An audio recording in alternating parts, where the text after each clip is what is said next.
It's up and down, I'm in a gambling phase. We're going round and round, it's a trampoline stay. Oh, it's like I never run out of breath. And I don't care if we make a mess, it doesn't matter what's coming next.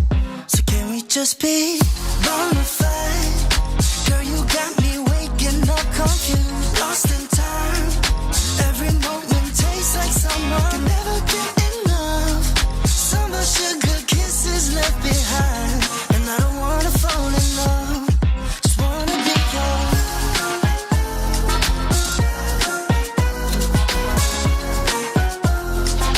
Can we just be bona fide?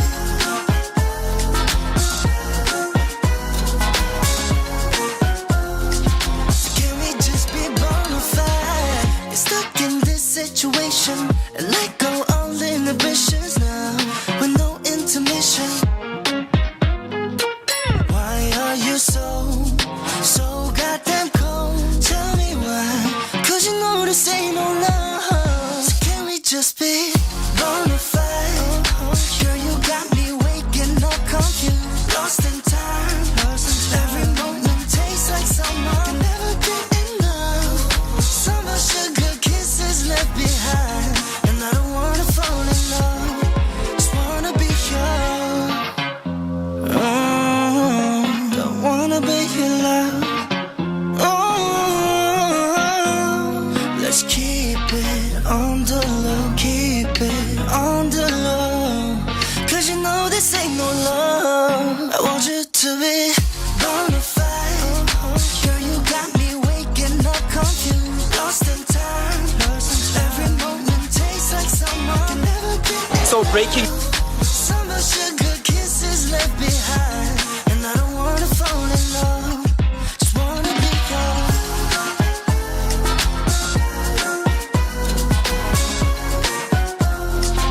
Can we just be bona fide?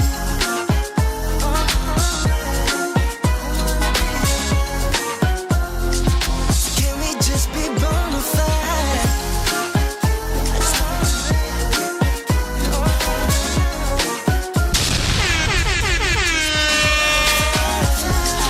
Can we just be Can we just be bona fide?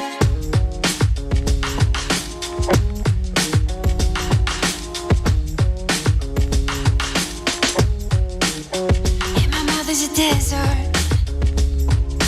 running dry on the tip of my tongue.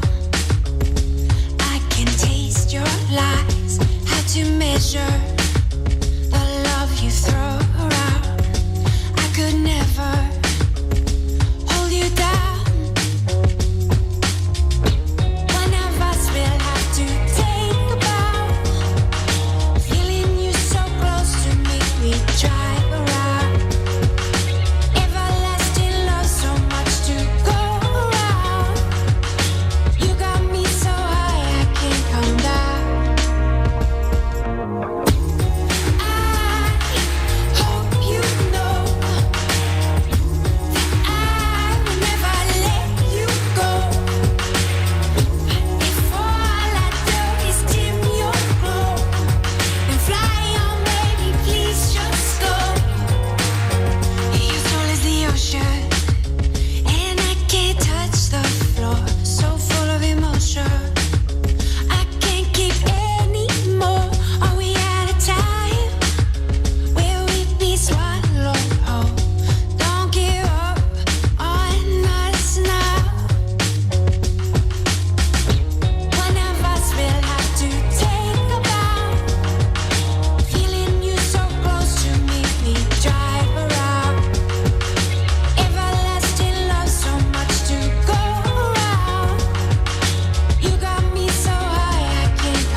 still here, I'm freezing cold, and I will wait and hold my breath till I turn blue. I hope you know that I will never let you go. If all I do is dim your glow and fly on, baby, please just go. I hope you know that I will never let you go. If all I do is dim your glow and fly on, baby, please just go. I keep feeling that I want to have you know. In the back of my mind, I'm feeling that I will never let you go. My heart goes fast below, and I still hear your glow. And fly on, baby, please just go.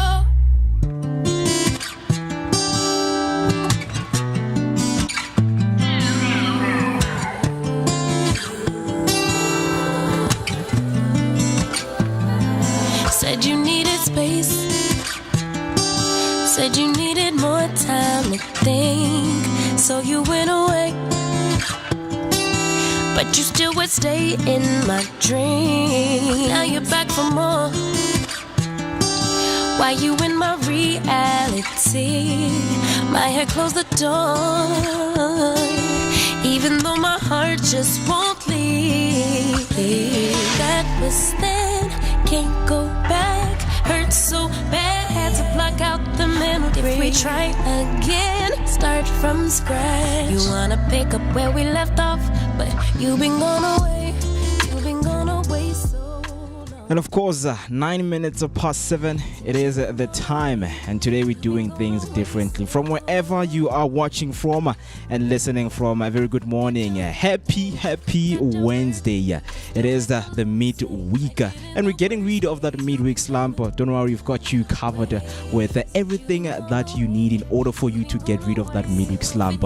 And yes, I know that some of you need some motivation to get through your day. You've did it. You did it Monday, you did it Tuesday, and yes, bestie, clap your hands for yourself because it is Wednesday and you are halfway through this first week of November. Already I'm in the weekend because I know it is creeping in, because I know that some of us are looking forward to that weekend. So I hope that you guys are going to be with me as we enjoy this beautiful morning with beautiful music, of course.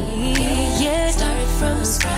You wanna pick up where we left off, but you've been gone away. You've been gone away so long. It is simple. If you want to engage with us throughout our social media platforms, we are Vooka Breakfast Show. Right now, we are live and we're just giving you the audio only stream. And I hope that you guys are going to enjoy it. Yes, I know that you miss our faces, but of course, we have designed a beautiful slide that you can see right there wherever you are. So if you are driving, if you are listening from wherever you are, you're commuting to work, please hop on this beautiful morning ride with me, because it is going to be interesting. So much is to be unpacked right here on the Vooka Breakfast Show. And you know, the simple thing to do if you want to send your voice note through, the number to send your voice note to, it's 0604933226. That's 0604933226. My name is Mweketi Maimane and I am so happy to be with you. All I need you to do is to engage with me, as I have given you the number, because it is Wednesday. And as I've mentioned, getting rid of the midweek slump, it's never easy. It's never easy. There are some things that you are going through. There are some things that you wish that you want to do on this beautiful morning, and you're asking yourself, where can I begin? Don't worry, we've got you covered, because I just want to start your day on a very beautiful note and a very high energetic note. You know that in South Africa there are a lot of destinations that we can travel to. Yes, and you're asking yourself what destinations are those, and you have only traveled, in a few destinations, and I am here to also help you in terms of knowing and throwing in some information in terms of how to get there, what the place entails, because landscape is what Mzansi has to offer. We need to enjoy and explore what our country has given us. I mean, this is our motherland. This is the land of our forefathers. They have left it the way it is, and the only thing we can do is to protect it and leave it to the next generation. So right now, let me just kickstart your day into what we call picture of the day. I know you can't see the picture, but I have the information for you. So if you have ever heard of Golden Gate Highlands National Park, that means you are a traveler. You are somebody who knows how to explore. You know how to get into places that other people cannot get to, right? So Golden Gate Highlands National Park, it is nestled in the rolling foothills of the Maluti Mountains in South Africa in Free State Province, and it is renowned for its dramatic sandstone cliffs that glow golden at sunset. And I know if you're somebody who likes to take content, if you're somebody who likes being around nature, that place is the right place for you. Hence the name. You're asking yourself, why is the place called the Golden Gate Highlands National Park?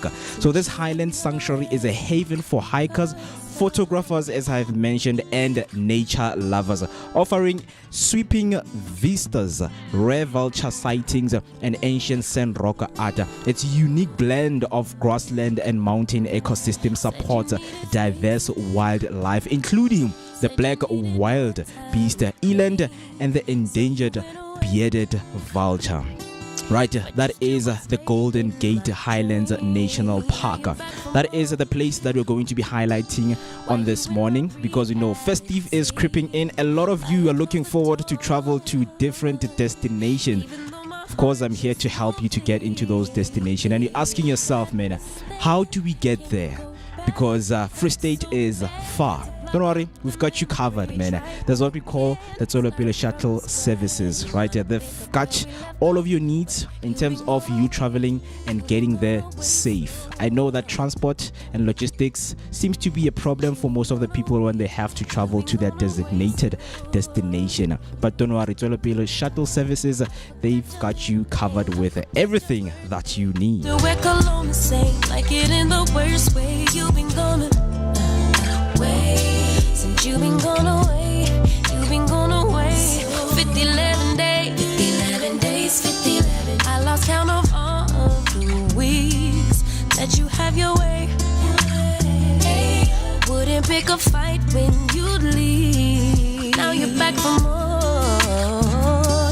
Did you find the healing?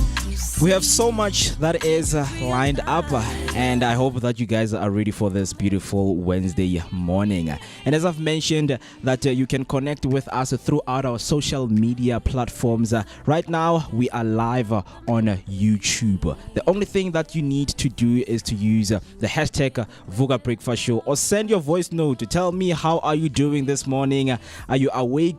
Uvugile? Are you looking forward to today's day, or are you somebody who just living throughout and passing time? I forgot your middle name, I forgot your birthday. You still wear cologne the same, love it in the worst way. Don't pass time, because when we talk about motivation, it's something that we have for you. We are here to motivate you. We are here to also elevate you. Motivation plays a very huge role in our lives. And what kind of motivation do you need? Yes, the motivation that you need is the motivation to get you through the day, to get you through the week.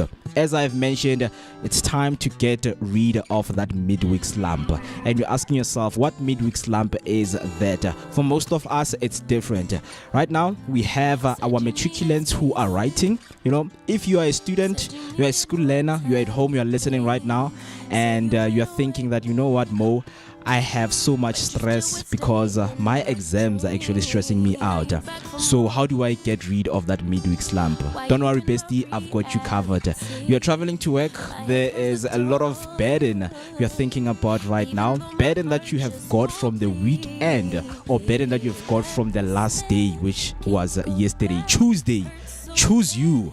I mean, imagine if you didn't choose yourself. How are you going to survive for the rest of the week? But you've been gone away so long.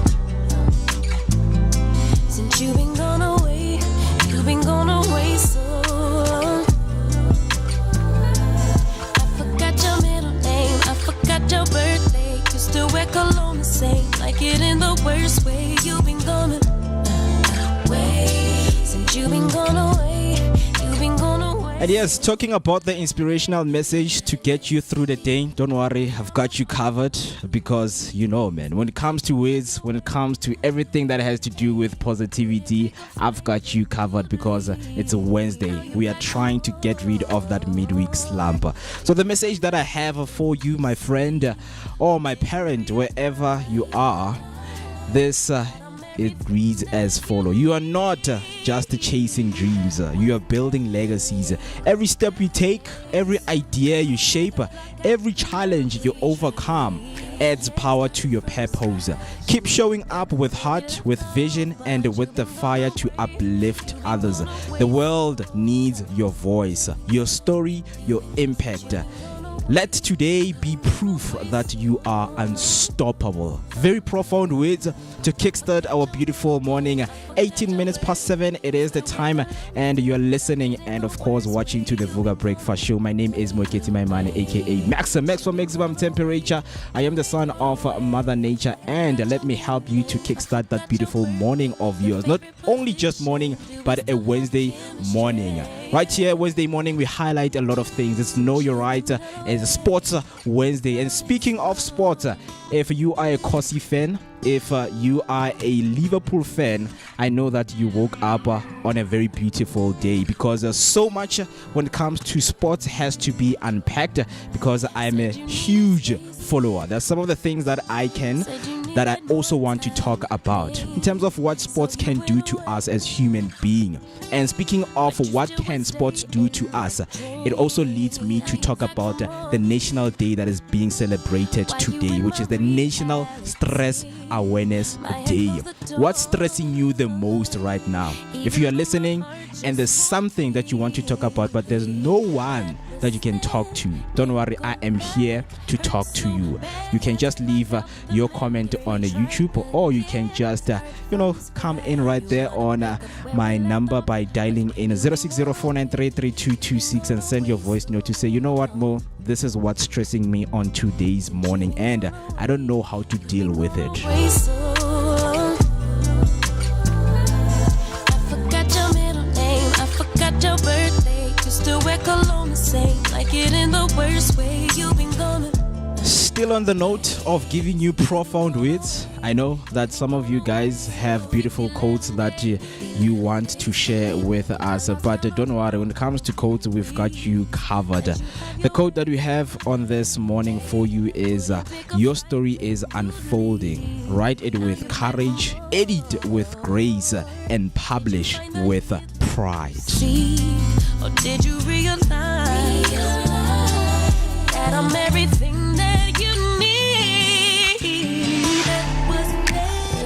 And on that note, while talking about chasing your dreams, I have a very interesting, clip that I have with me. But of course, we are only going to listen to what the clip has to say in terms of, chasing your dreams, because this one, it speaks about you can only dream as far as you have seen. So let's jump straight into it. You can only dream as far as you have seen. The other day I saw a post that was saying, if you are around people who own houses, you do not have a house. Eventually you feel the pressure of, I need to get a house. If you hang around people who do not have houses, you see, the story or the conversation around those people is not going to be about, or it's not going to put you in a situation to feel you need to do more, or a situation to feel you need to get a house. You can only dream as far as you have seen. Exposure is very important. You should make it your aim to expose yourself to new experiences, to new people, to new conversations. This expands your mind. It expands the way you think. Sometimes the problem is not that you are not capable. The problem might be you have not seen enough. You have not seen enough to prove to yourself that it is possible. So make it your aim to expose your... I know some people will be like, no, I don't have money. No. Talk to people who are where you'd want to be. Have conversations with people who are doing big stuff. Go to places. Sometimes it's not about... Sometimes even just walk around a neighborhood you'd love to live in. Sometimes go and see cars that you'd want to drive one day. That expands your mind. That automatically makes your brain think in a way that it's possible. I'm seeing it. I can feel it. I can touch it. So it's possible for me. Always expose yourself to different experiences. You thank me later. It's very important. And there we go. Very profound words. And if you didn't get that, the caption is you can only dream as far as you have seen. It's the conversation that you have from day to day, whether with your friends, whether with your family members, whether with your partner. Sometimes it only takes you going to certain places for you to unlock the true potential that you have within yourself. Right? So get into those spaces, go into places that you wish to see yourself, because that is where your subconscious mind will start working. It will remind you that this is what you deserve. This is where you belong in terms of everything that is taking place. So just taking upon yourself on this morning that I can only dream as far as I have seen. The rooms that I walk in, the people that I talk to, the conversations that I have from day to day, whether it's in this morning, whether it's afternoon, whether it's at night, those ones are going to expose in terms of what you need. Talk to me right there by using the hashtag Vooka Breakfast Show. And also you can send your voice note on 0604933226. Let us talk. We are trying to get rid of that midweek slump. We have made it through. It's Wednesday. Halfway through the weekend. I know some of you are looking forward to what the 1st of November weekend has to look like. Right? Some comments have came through, and of course it's very important to visit our social media street, and we call that our comment section. Right? Banelimni came through saying, "What's good, Vooka Nation?" And I hope that message is for everyone out there who is listening right now to say, "What's good? How are you doing on this beautiful morning?" Bushlemni came through saying, "Good morning, Vooka team and Vooka Nation, hashtag Vooka Breakfast Show, hashtag Sivugile." And then she comes through saying, "Have a blessed Wednesday." And just to give you a reminder, as you can see right there on your screen, that today we only doing what we call audio only. You're not going to see our faces for today, but tomorrow we will be back. But no worries, man, as long as our voice are still here, that is the golden and the most important ingredient of the day, right? Just giving you that daily dose of positivity, because we are going to be talking, and talking involves just doing some check-in with you in terms of how you're doing on this beautiful morning. Everybody just joined me right now, and I know that we're going to have some fun in terms of getting through this day. Talk to me, how are you doing? No, man, I'm doing okay. I'm doing fantastic. It's another beautiful Wednesday, spreading nothing but positivity throughout the day. So I hope everybody's feeling amazing, feeling fantastic, because we're all about giving you that daily dose of positivity. And I hope that you guys are going to sit down, relax, and enjoy the show. And as Mo just introduced me, I go by the name of Afe Berry. To those who don't know me, also known as Miss Berry Plays. But to the darker the berry, the sweeter than Don Don. Yeah, man. how are you doing, Mo? I'm doing good. And I think one of the things that caught my eye for today is our national day, which is the National Stress Awareness Day. So the first Wednesday in November, it is observed annually, of course, on the first Wednesday of this month to spotlight the impact of stress and promote mental well-being. I know that stress plays a very huge role in our life. Some other people out there, they can't even become themselves, or they can't even thrive through their day because of stress. And it's something that we need to highlight. And I was just hoping this could just be turned into, a stress awareness month, because each and every day people are stressing with different things. Yeah, that's right? actually very true, hey, because stress doesn't literally take any rest. Everybody stresses each and every single day. I remember there was even such a time where I came in studio and I was super stressed to a point that my neck and shoulder were both stiff. I couldn't even turn to my left side because when I turned it hurt. So like stress is really something that is unfortunately slowly killing society, because some people don't even discuss the fact that they are stressed or whatever stress that they're going through. And I also agree with you on that one. It should be National Stress Month instead of just National Stress Day, because people are stressed from the first of the day of the year until the last day of the year. So it's something that people also need to be aware of, and also find different ways to actually relieve their stress and don't end up having body tensions. Or some of us lose. Yeah. So people need to find a way of dealing with that, and it's not an easy thing to handle, but we do hope that people also end up having coping mechanisms to actually deal with their stress. Coping with stress. And as mentioned that today is National Stress Awareness Day, the first Wednesday in November, created by the International Stress Management Association. This day encourages individuals and organizations to recognize how stress affects physical and emotional health. It serves as a reminder to pause, reflect, and adopt healthier coping strategies, whether through mindfulness, exercise, or seeking support with rising stress levels linked to work pressure, social media, and economic uncertainty. The day emphasizes the importance of self-care and resilience in today's fast-paced world.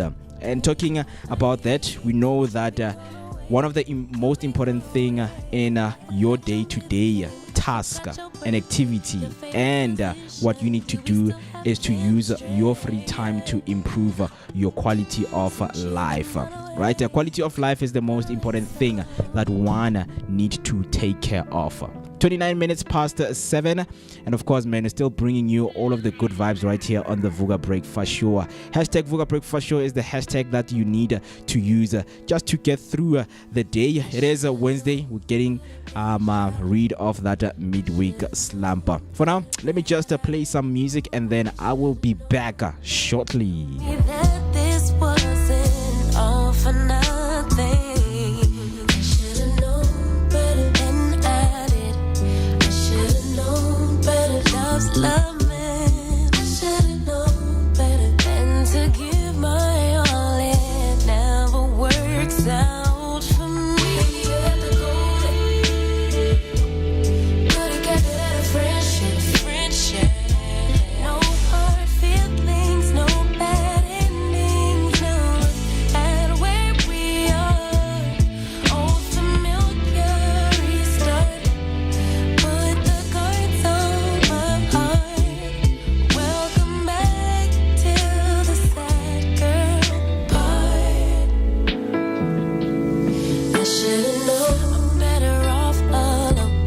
I should've known when you were hiding your phone.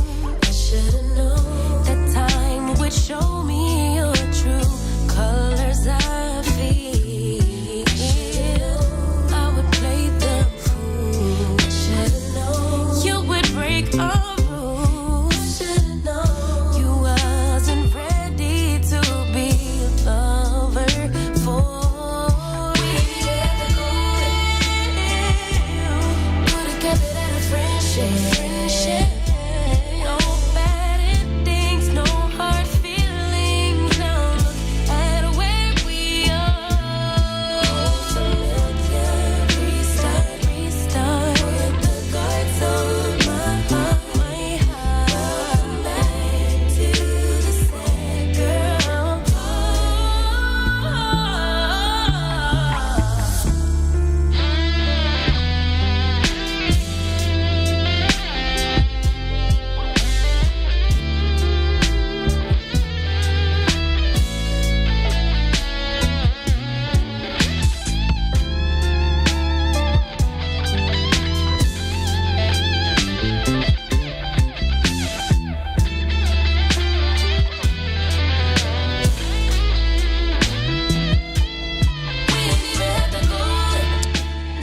As mentioned, today we're doing things differently. Things, the way you did not expect us to do. We're just giving you the audio only. And I think this also speaks to how important listening is, without visuals. I know most of us right now, we used to watch our screens. We used, to just watch something and listen to something. But don't worry, that is what we are giving you. That is why we are always saying this is where TV meets radio, right?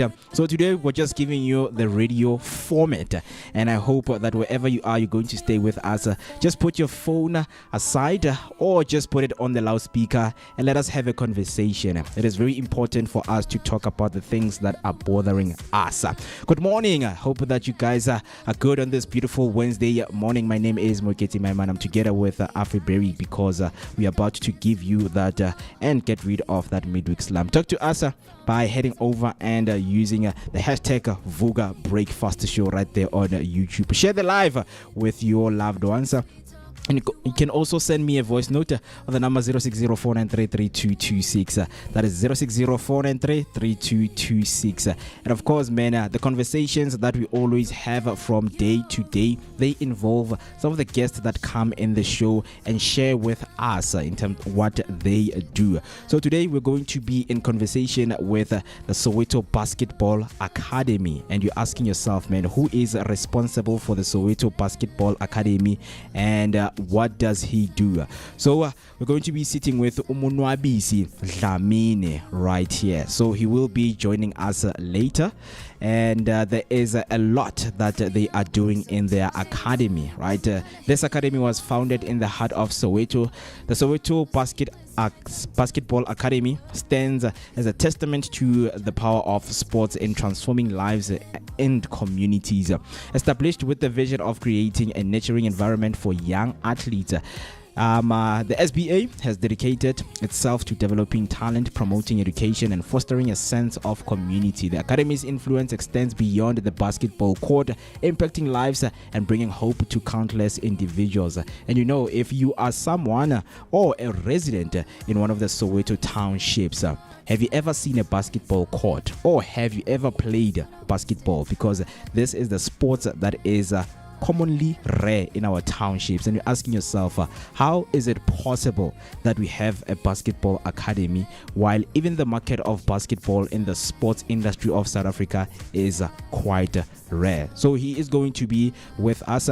All you need to do is to just wait for that conversation that we're going to have with him, because it's going to be very interesting. Are you ready for that conversation, and what is it that you're looking forward for? Hey, I'm actually ready for it because I remember once upon a time I actually used to play basketball. Really? Yes. And I love the sport, but I played it for a very dumb reason because I had a crush on one of the basketball players. Yeah. So that's when I played basketball. And I remember there is another guy, unfortunately he passed away, if I'm correct, 2 to 3 years ago. His name was Chris Kazati. Chris Kazati is a Congolese national, but he was based here in South Africa, grew up here in South Africa, and he used to host NBA one-on-one tournaments. Yeah. So that was one of the biggest things, especially when you look at the basketball world in South Africa. It's not really that broad, and we don't have that many players in it. Even if you look at it internationally, other people from other countries are prone to playing for basketball that side, but I don't think we have a South African national representing us over that side in the NBA. Yeah. So he held those challenges, and some of the times he put money out of his own pocket and raised the funds, to the point that some of the times you'd even invite those proper NBA professional athletes. Imagine how much it costs to invite those people over here. Yeah. The person is on season, right? That the season is done, and you're inviting, for example, somebody like LeBron James, Shaquille O'Neal, and then they're coming over to this side. So he would have that, and it's pretty amazing. It's just unfortunate and sad that when he passed away in his own in his own country while he was still busy building a school. So imagine going back to your home country to better your home country only for you to get brutally murdered by the police. Not even somebody who got robbed. He got murdered by the police. And it was an outrage happening in Congo, including some of the folks that knew him this side. So unfortunately, after he passed away, his other brother is an actor, Joe Kazati. He unfortunately, and the younger brother unfortunately didn't continue his legacy. But I do hope that South Africa, when it comes to the world of basketball, will eventually have somebody literally stepping up and improving the world of basketball, because it's a sport that also needs to shine. It does shine, but unfortunately, because we don't have its own league, people just play basketball on the courts because they literally know it. So having him here and also letting us know about the Basketball Academy would be pretty interesting to hear about and hear where the world of basketball in South Africa actually stands. The grassroots, and it speaks to the association, whether the basketball has its own association and who is part of the association, the board members, the people who make executive decisions to say, okay, now when it comes to a grassroots and the developments and the structure and the system that are implemented in the association, how do they put and where do they put our basketball association? But very interesting, some of the things, if you want to know, you can ask him later when he has joined us. And then speaking of basketball, I have just a quiz question that I want someone who's listening right now who can come through and let me know if they will get this answer correct, right? Because we know that there is a standard height of a basketball hoop, right? And some of the players out there, when it comes to their height, and we know when we talk about these international basketball players, just highlighting them, most of them, they have this average height that we always see on our social media platforms. So if you're listening right now, just let me know in meters, how much is 10 feet? In meters, tell me what is 10 feet in meters. If you know your measurements, if you know your conversions, tell me 10 feet. Yeah, if you know your maths, 10 feet, it's how many meters? Because this site, in terms of measurements, we don't use these terms of feet. We use body meters, kilometers, and things like that compared to other countries, especially the US. Right? When you talk about 10 feet, how many meters it is? Right? So, of course, man, just getting through what we have for today's day. And one of the most important things is a discussion that we are going to have. Because when we talk about law in our country, when we talk about social media, there are things that we post and we don't think about the consequences that comes with the post. Right? So, social media and the law in South Africa, what does it say? Have you ever posted something in the heat of the moment that you regretted later? And what did you do about it? Some of you don't know how to communicate directly to people. You will go to their Facebook, you will go to their Instagram and say something bad about them and go to an extent of tagging the person. And do you think tagging or naming someone in a negative post is fine because they deserve it? Or could it cross a legal line? And I know we have played with the word, we have heard it everywhere, defamation of character. What does it mean and how does it imply? Because someone can just come that I'm going to sue you for defamation of character. What does that mean? Because in today's world, your phone is your megaphone. One status update, tweet or repost can reach a dozen, hundreds or even thousands of people in seconds.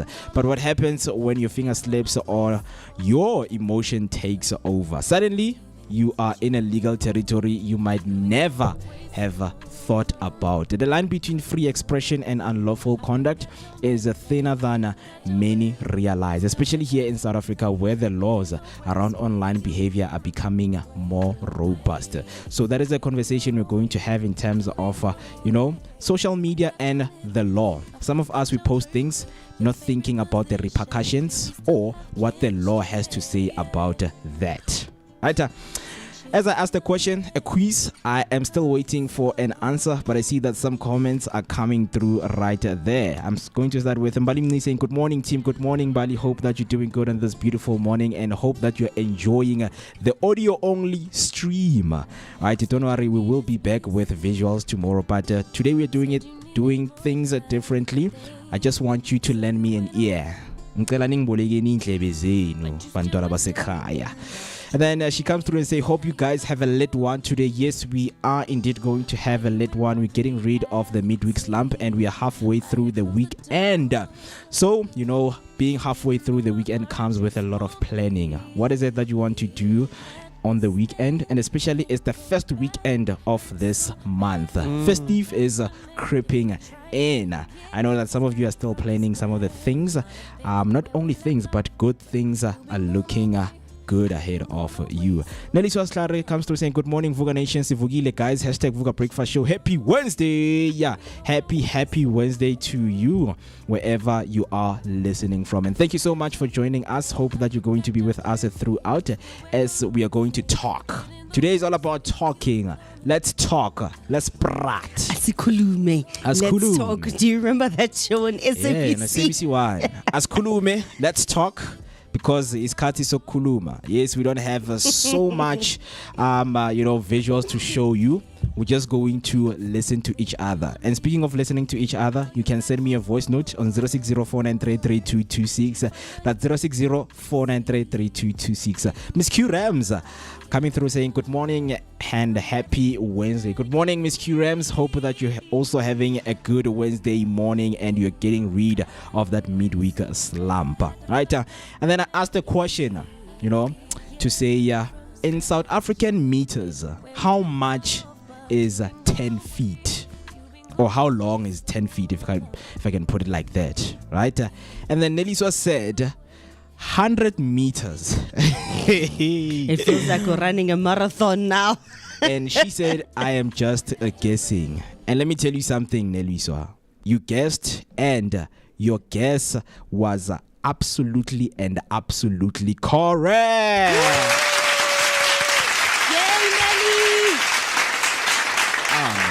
That is very beautiful because your answer is actually correct, right? 10 feet equals to 3.05 meters actually. It's 3.05 meters.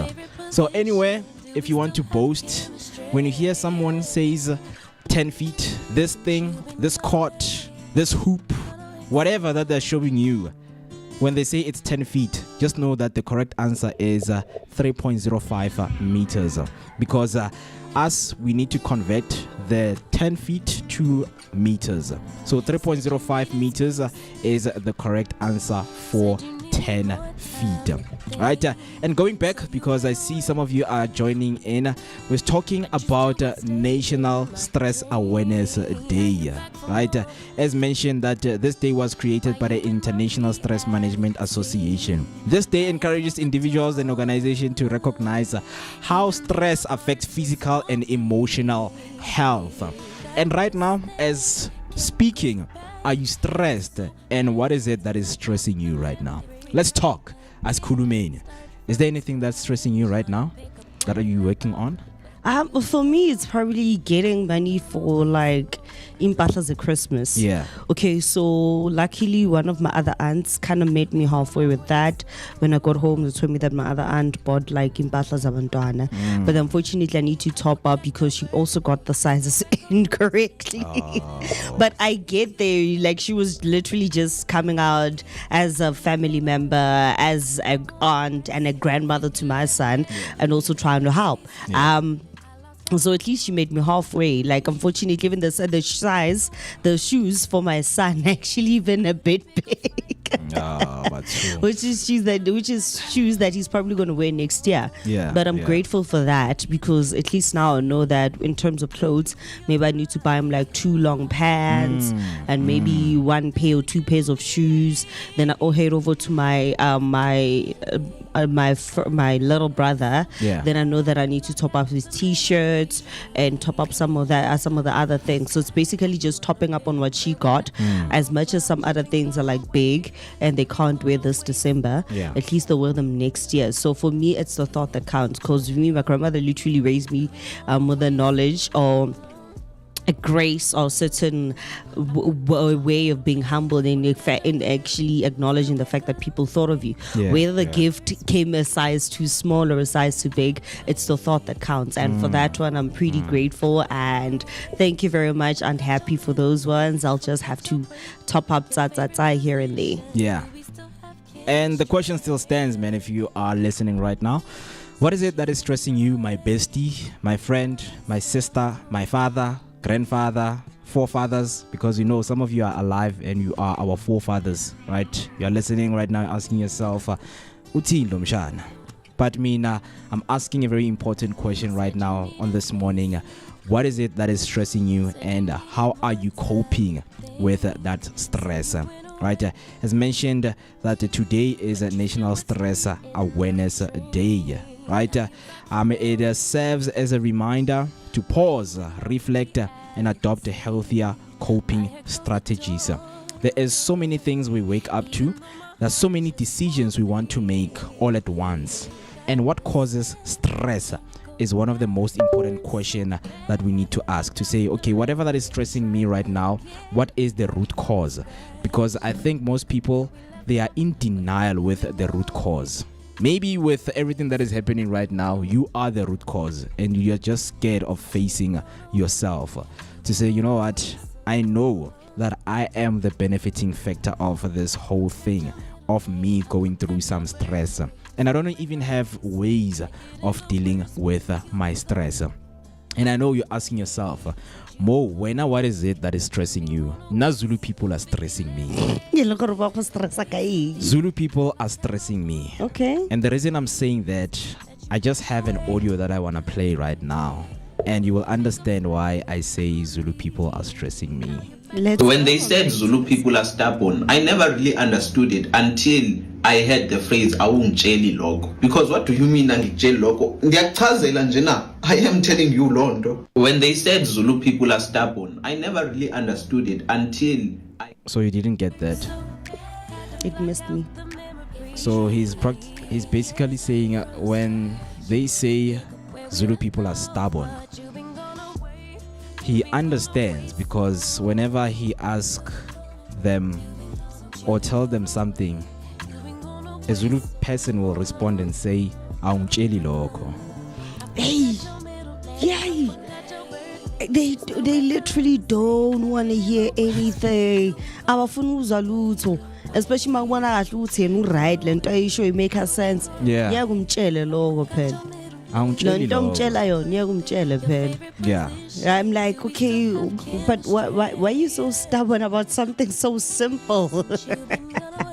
And they are just naturally stubborn in G. Eh. And I think it's they're so stubborn to such a point that they're not even willing to learn other people's languages. Yep. Because for me, for example, I always say with mina impenji zami siserenke MTN. When I get there, I speak Zulu, and then when I feel like what I want to say is not going to come out proper and I'm going to butcher or literally bite my tongue saying what I want to say, I change. Now I add in Setswana. Nkutlana setse ke bua Setswana gore bona hatle be batsa mama utla ba re nga ba fedise ba re gonna so qalile ngala ma kiri wako. Apparently sona ke dikiri. I'm like, no, what's in nenkane engekho phela sonke saphilisana la emhlabeni, so ngifuna ukuthi wonke umuntu azwe ngani akhuluma izulu waya. It can't literally happen like that. Le no tshwantse ithute la go ithuta yang, and they're not willing to learn. I'm like, what guys in? So I literally gave up on that idea.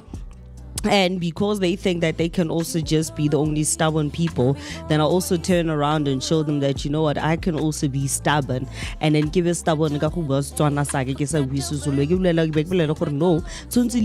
because le mo renke first of all le bereka le batho ba different. Motho a tlhaga bua Tsonga, o mongwe wa Jigi bua Sevenda, o mongwe a fitlhe bua Swati, o mongwe wa Sindebele, o mongwe ke Sepedi, o mongwe ke Sotho, o mongwe ke Setswana. So re kgaogane kaofela re tshwane. So you guys also need to learn, man. So I can't be the only person here trying to meet you halfway, and you guys are not meeting me halfway too. Yeah, talk to us, man. If you are a Zulu person out there and you share the same sentiment to say, actually I am stubborn and I have accepted it, Uguti, no, this thing is not a human being thing. It's actually a Zulu thing to be stubborn, right? And I mean, when somebody's asking you something and then you come and say, logo, like, what do you mean? Because other people now they understand that term, you know, it's something that made them understand most Zulu people are stubborn. Because like, hey, logo, I see a shop, logo, let's go somewhere, logo. Everything has to do with logo, right? But yeah, that is I won't say it's something that is stressing me, but I think what's stressing me most is making the right decision. Each and every time when I wake up, you always ask yourself, or I always ask myself, am I right? Am I making the right decision? Am I saying the right things to people out there? Because remember that if you are somebody who's always seeking validation, wherever you go, and whatever that you say, you will feel like people are not responding to you because you want a response. Each and every time you say something, you want a response to everything, right? And the question will say, are you saying the right things now? Right? So I think most of us, we don't need to stress so much with the things that we say. We don't need to stress so much with becoming the best version of ourselves, because each and every day you become a different version of yourself. So you just need to improve that. You don't need validation from someone to say, you know what, well, now you are 60% there with your progress in terms of becoming the person that you need to be. No, you yourself just take it upon yourself to say, I'm going to judge myself. I'm going to be the dictator. I'm going to be the leader of how I want to live my life. And if there are any, negatives around me that are happening, then people will highlight them to say, we don't like such, because communication plays the most important role in our lives, right? And then going through some comments right there, Mbalimni came through saying, school, guys, and like, school stress is real. Please don't say I'm being dramatic. And I cope with it by taking walks with my aunt, and it actually works, which is beautiful to hear. It's a very beautiful thing to hear.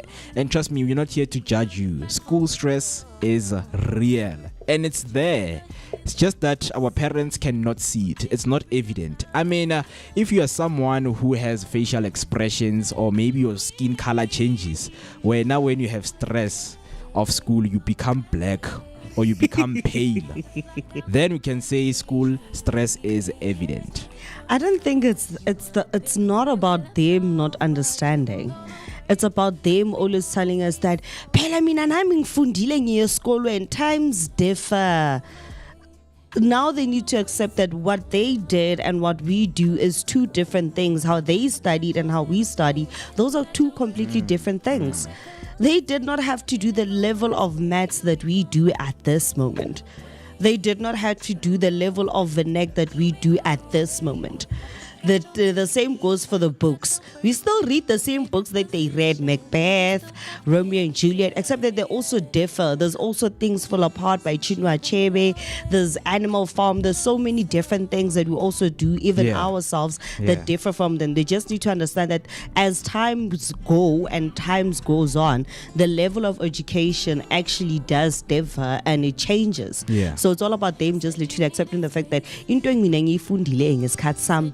Umntwana anyeka sayifunda exactly. Maybe umntwana uzofunda khona manje anyeka safunda 70%, 80%, 90%. You probably learn 10% or 20% of what I did, mixed with some other things that have been currently going on in the world. Yeah. We learn about the old history that they studied, but it also infuses history that has also happened as time went on and they finished high school or they finished primary. Yeah. So this is basically history that has been building on throughout the different years that we are also learning about, that our kids are also learning about. For example, I take one look at my son's Venek homework and I give up because one thing that I found very weird that the department has now did is basically mix Setswana Lesotho ko di DB inta bana, and it makes no sense for ngwana o kena sekolo that is strictly Setswana speaking. And then na ke Motswana ke gotse le na vele ke kena sekolo sa Batswana so ke itse Setswana ha o bala ntwe ba ikwetseng mole a o wa che ho hang ha o hlalohanyege like ke potsa fela ke Setswana se kopane le Sotho, and those are two different things, and I do not understand why they do that because it makes it hard. It's like they build up their own language and made it into one, which is weird. So they can't do that. So even with the department, when it comes to printing books, they literally also need to change that level of it and change the way they do your DBEs or those kind of certain things. Yeah. And I think, this, speaks to the curriculum in terms of, are they doing the right research? Coming up with, good study materials for kids at school, because kids go through a lot of stress. And do they have psychologists? Do they offer, counseling at schools? Most schools, they don't. But now, how do you help kids to cope with the school stress? But Mbali, don't worry, we've got you covered because we have some strategies that you can use, just to cope with your stress. Because today we are highlighting Stress Awareness Day. And thank you so much for highlighting that school is something that is stressing you. And you are reaching out to your big brothers, you are reaching out there to your elders to say, guys, I am not coping well with the school stress. So these are the following strategies that you can use. You need to practice deep breathing. So you need to engage in breathing exercises between classes or during breaks. Right now, if you're not in school, you need to take a deep breaths, right? Just before you study. Because trust me, breathing technique has helped one of the best people in the world. Whether it's Beyonce before she performs, whether it's Cristiano Ronaldo before he goes into the field and plays soccer, they take that deep, breath. I've seen it, man. And every time when I'm watching soccer, when you see those guys walking into the pitch, you will see most of them, doing the breathing technique. And most people have been also asked, like, how do you cope, man? Because now you are faced with 30,000 people right here. How do you cope with that? And say, before I go into the stage, I will take those deep breaths. And taking those deep breaths really helped me to conquer my anxiety or the nerves that I have. So with you, in terms of studying, before your exam or before you go into the exam room, just take the deep breath. Another one that you need to do is time management. Consider time management. Organize your schedule to balance academic and personal activities effectively, reducing last minute stress. We know that some of you have friends, and I'm not talking about the street friends, online friends. People make friends in different ways nowadays, right? So most of you can find yourself that you are at home trying to study, then one of your friends calls you. That because you don't have a schedule, they will just call whenever you're doing anything, and that disrupts your studying and your academics, right? So you need to find a very huge distinctive between your academics and your personal life effectively, so that you can reduce that last minute stress. Another thing, you need to stay active. Regular physical activity can help reduce your stress level and improve your mood. And I see that you have mentioned that you are taking walks with your aunt, in which is something that really actually works. So keep on taking those walks because they form part of staying active. Regular physical activity can help reduce stress levels and improve your mood. And then the last two that I have for you is to connect with others. Sometimes you feel like when we just put or get in our little corner and not talk to anyone and study, we think things are going to work well. Remember that we are human beings. We thrive through human connection. So if you connect with others, talk to your friends, talk to your family, counselors about your feelings. Social support is very crucial for managing your stress. So that is what you need to be looking out for in terms of improving and coping with your stress at school. And lastly, utilize the stress reduction techniques. Explore techniques such as the mindfulness, meditation, or yoga to help manage stress over the long term. These strategies will help you to take charge of your stress and improve your overall school experience. And I think if you're someone who is working, you can also take these same strategies and use them. When I feel like the only thing you do is just you flip the script, right? Just flip the script. Practice deep breathing, time management, stay active, connect with others, utilize stress reduction techniques.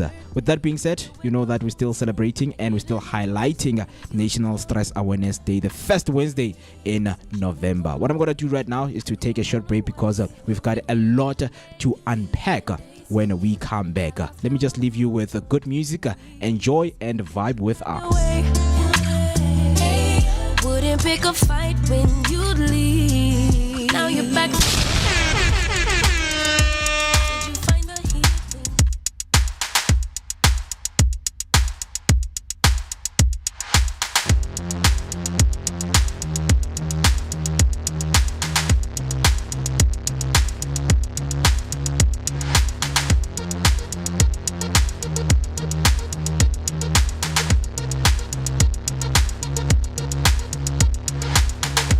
So easy for me to say what I'm thinking. It's so obvious for you, my heart keeps beating.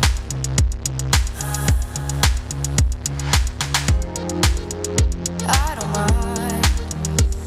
Something about you that keeps me alive. How can I get to you this time? I won't chase you, I'll give you my heart tonight. I won't blame you, it's easy when I lose the fight. Keep me in your mind, I swear I'll do the time. Promise me we'll be alright. I won't chase you, I'll give you my heart tonight.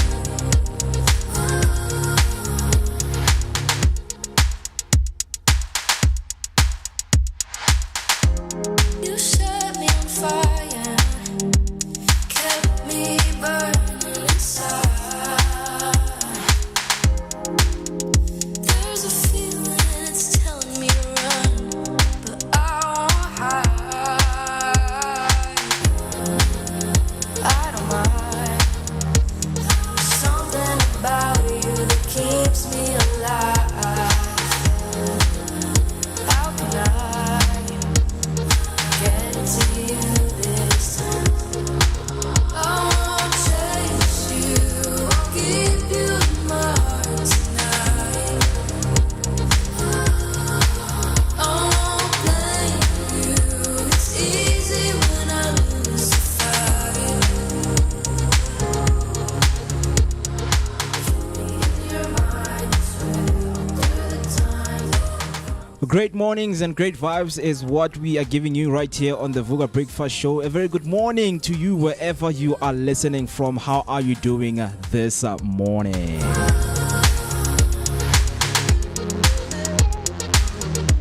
5 minutes past 8, it is the time. And once again, if anyone has not told you because you are stressed, it's Wednesday. Don't worry, it's not Monday, it's not Tuesday, but it's Wednesday. And it's time to get rid of that midweek slump. We're talking everything stress, coping with stress, because I know sometimes stress can show in our physical, bodies, whereby some of you and some of us, man, there are some things, like your skin color changes, you start having, marks in your face, in your hands, and things like that, because you're someone who's stressed. And the most important one is losing weight. Some people are asking, why are you losing weight? Why are you gaining weight? They don't know that you are a stressed human being, and you are actually trying so hard to deal with that stress.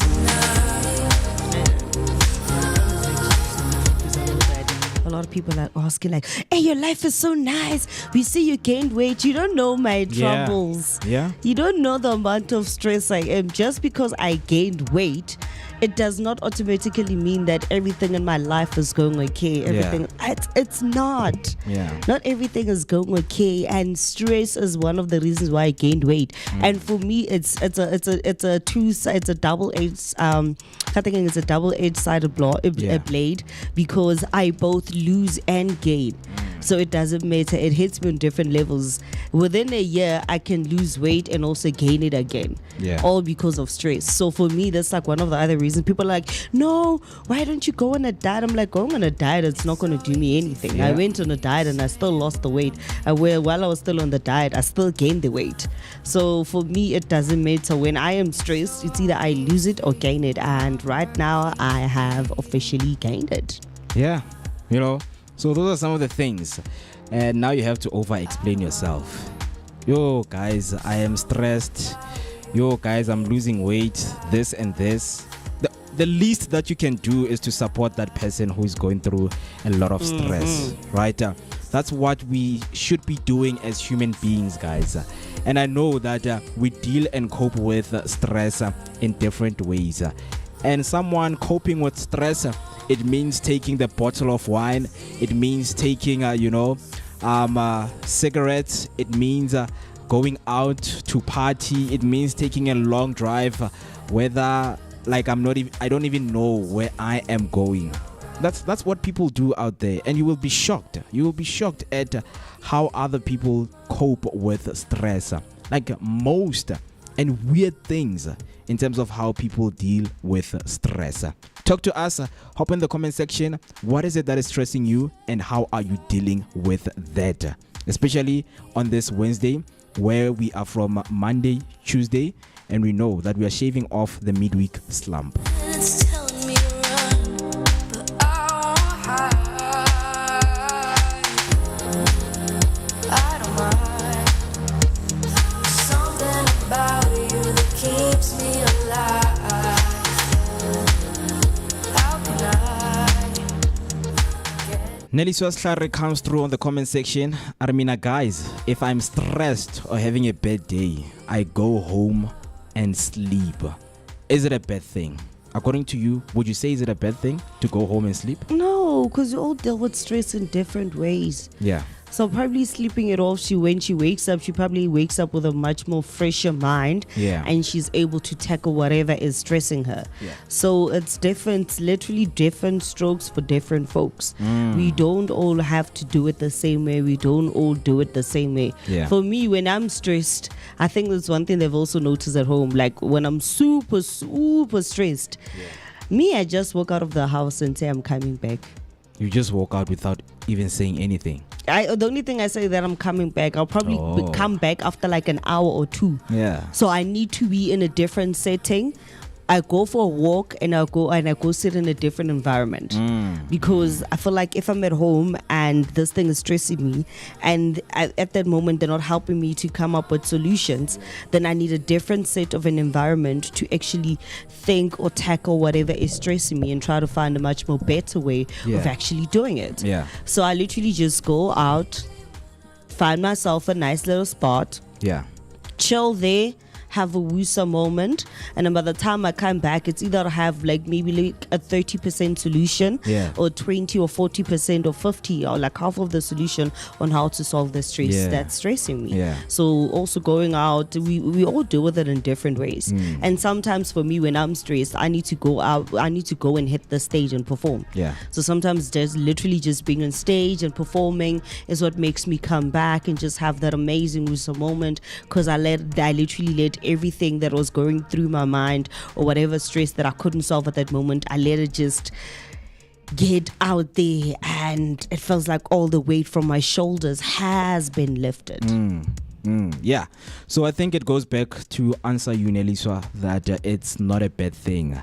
And when you're stressed, your body and mind are in overdrive. You know, there's what we call the cortisol levels. They rise. Your heart rate can go up. Your brain keeps looping through worries. Sleeping or even just lying down allows your nervous system to reset and helps your brain process the emotions. It's your body's natural way of saying, I need a break. However, it depends why you are sleeping. The first one, can be healthy coping. If you are resting because your mind feels overloaded and you wake up feeling clearer or calmer, that is what we call restorative rest. And then the second one, which is not a good one, is the avoidance coping. If you're sleeping excessively to escape your problems, or you wake up and still feel anxious, sad, or unmotivated, it might mean you are avoiding dealing with the stress. And that can make things worse when time goes. So a good approach is a balance. Rest when you need to, but also try gentle ways to process the stress afterward, like talking it out.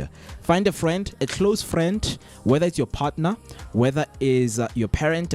Talk to them about what is stressing you the most. You know, gentle ways to process: talking out, journaling, walking, and tackling one small part of what's bothering you. Because most of the time, people will want to deal with everything all at once. And now that thing becomes a burden in your emotions and, of course, in your mental well-being. And that is a very bad approach. So in everything that we do, guys, we need to strike the balance between the two. And as you said, when you walk out, you know, I almost say you walk out without saying anything, because that also can cause stress to someone else to say, hi bo. No, that's true. So for me, I don't let them know. I just say no ka boa. Yeah. And then they begin. And I just vanish for like a good hour. Yeah. Or two. I literally just vanish. Yeah. Or sometimes they also know that I just need to breathe, Nji. Then this one, once she's gone, she'll just come back after an hour. Especially like a yeah. Then they know she's gone. Yeah.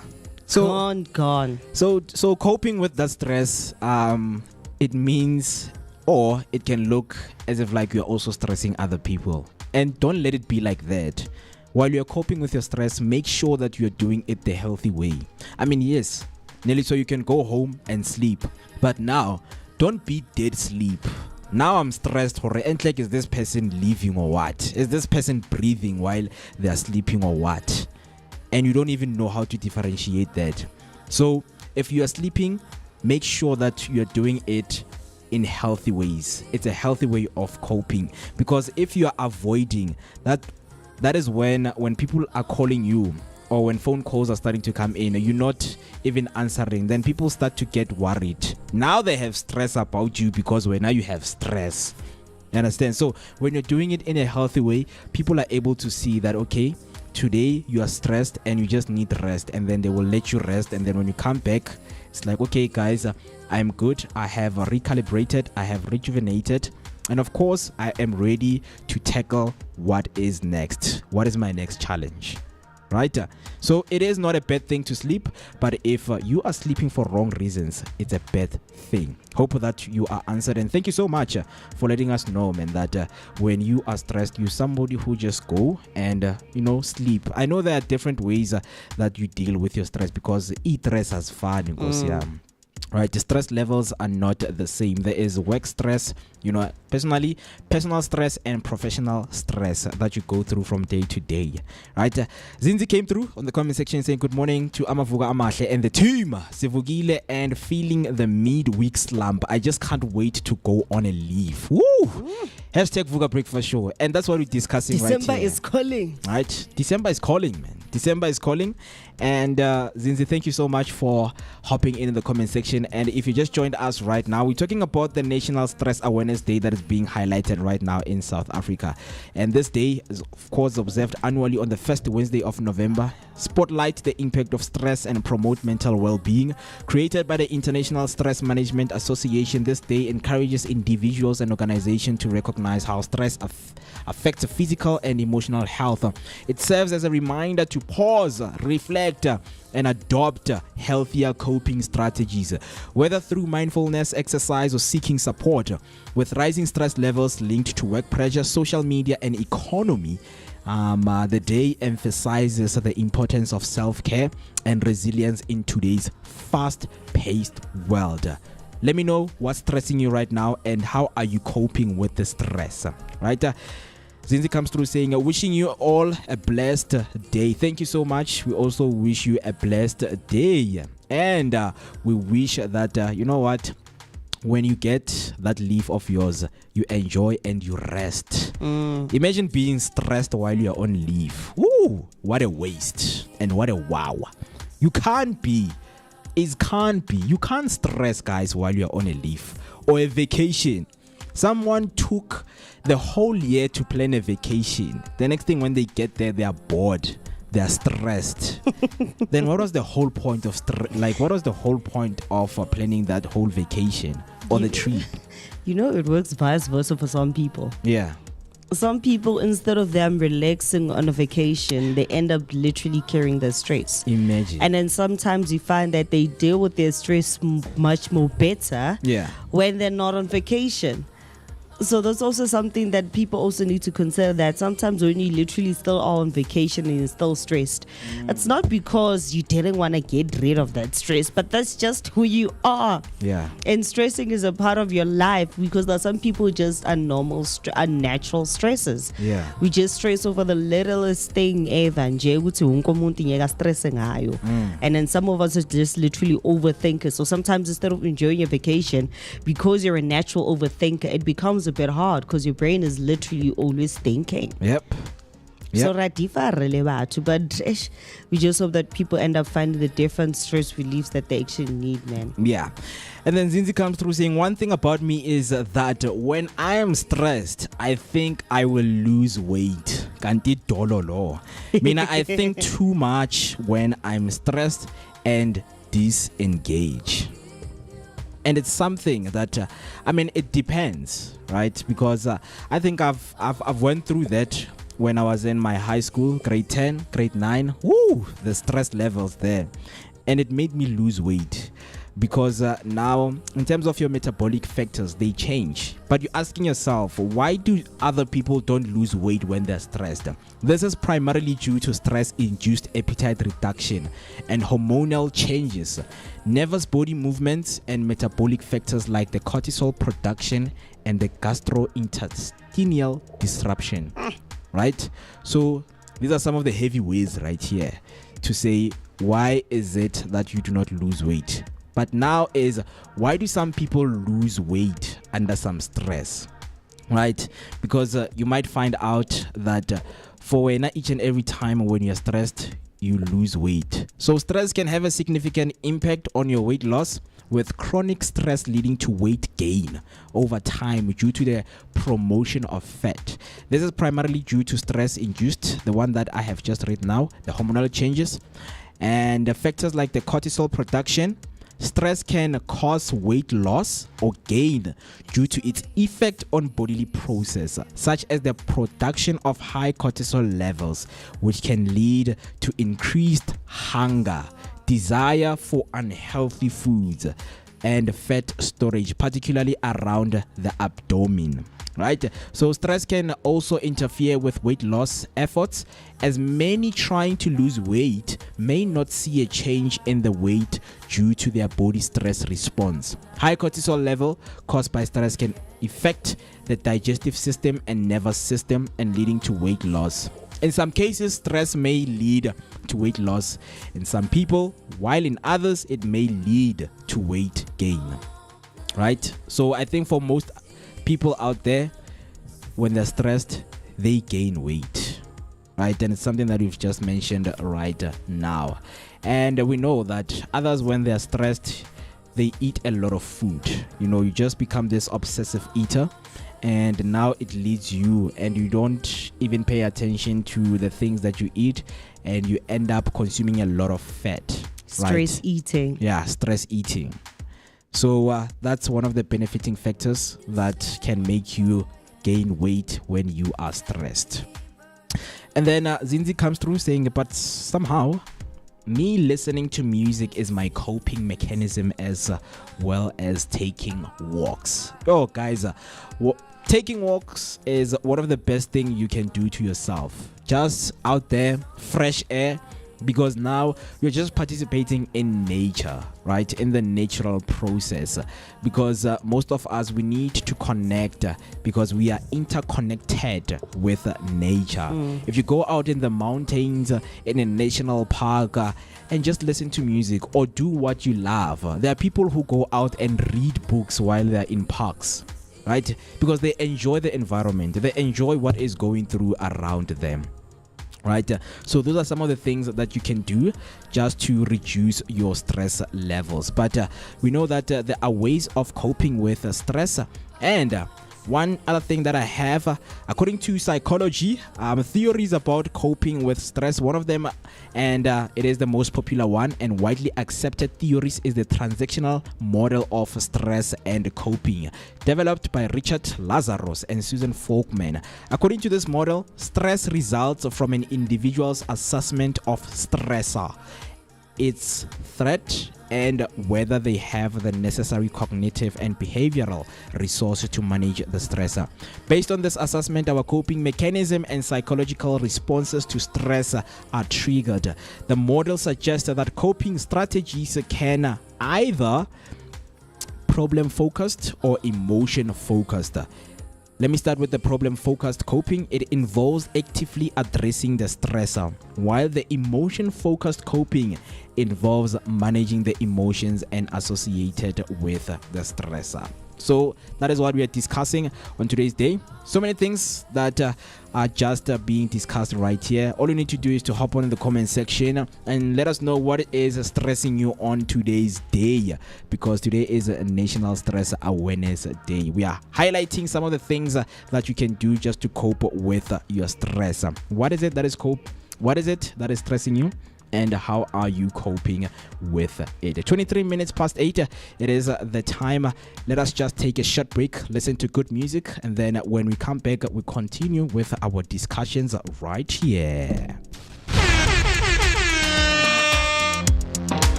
Heartbeats up and down, I'm in a gambling phase. We're going round and round, it's a trampoline stay. Oh, it's like I never run out of breath, and I don't care if we make a mess. It doesn't matter what's coming next. So can we just be bona fide? Girl, you got me waking up confused, lost in time. Every moment tastes like summer, can never get enough. Summer sugar kisses left behind, and I don't wanna fall in love.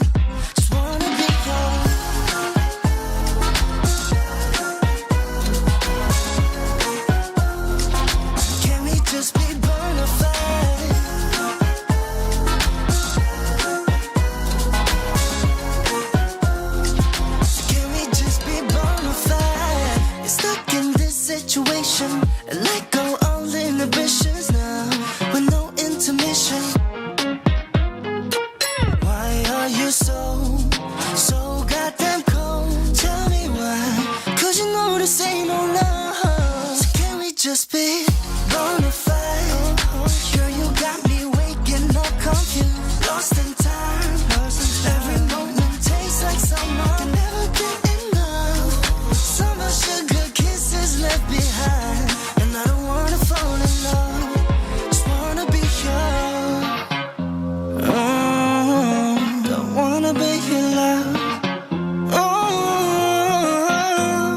let's keep it on the low, keep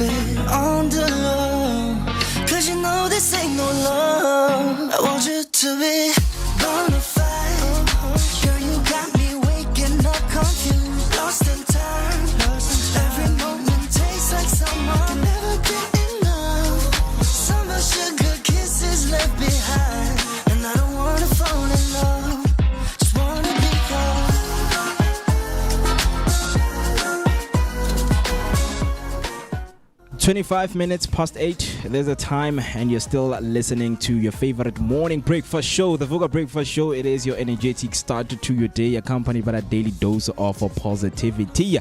Located in the heart of Johannesburg is Soweto, Dobsonville, and Blinko Studios. That is where the magic is happening.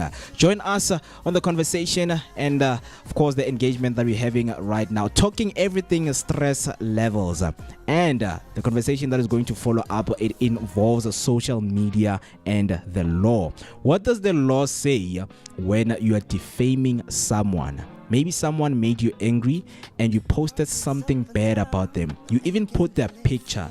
And some people, they go to an extent of taking their kids' pictures and put them online and say something bad. And we're going to be exploring what does the law say about that, right?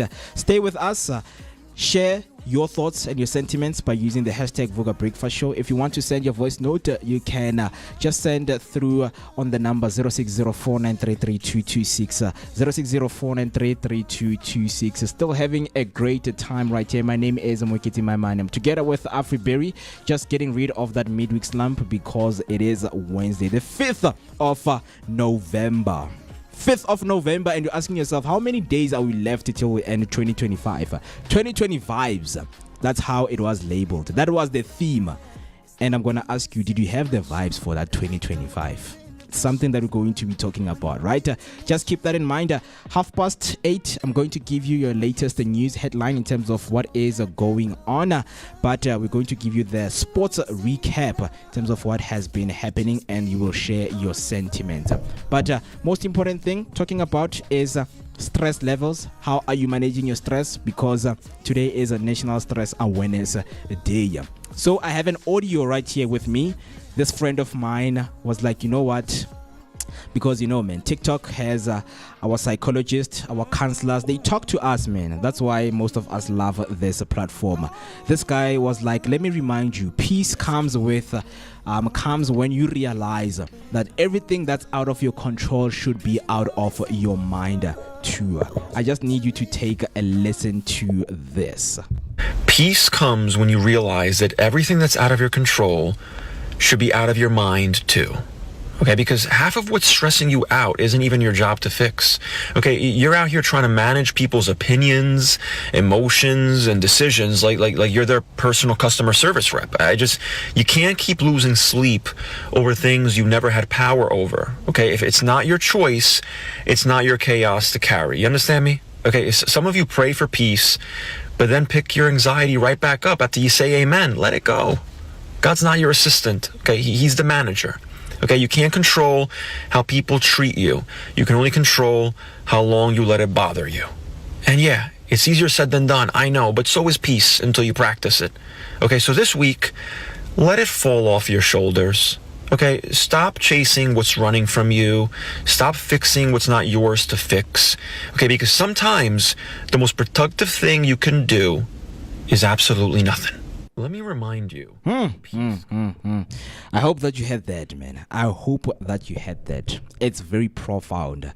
And I know that maybe some of you have missed it, right? Let me just play it for the last time. And please listen attentively to what's being said right here. Because I think most of us, we fall victim into this kind of behavior. And we don't know how to deal with the drawbacks, right? Just take a very, very attentive listening to this. Peace comes, let me remind you, peace comes when you realize that everything that's out of your control should be out of your mind too.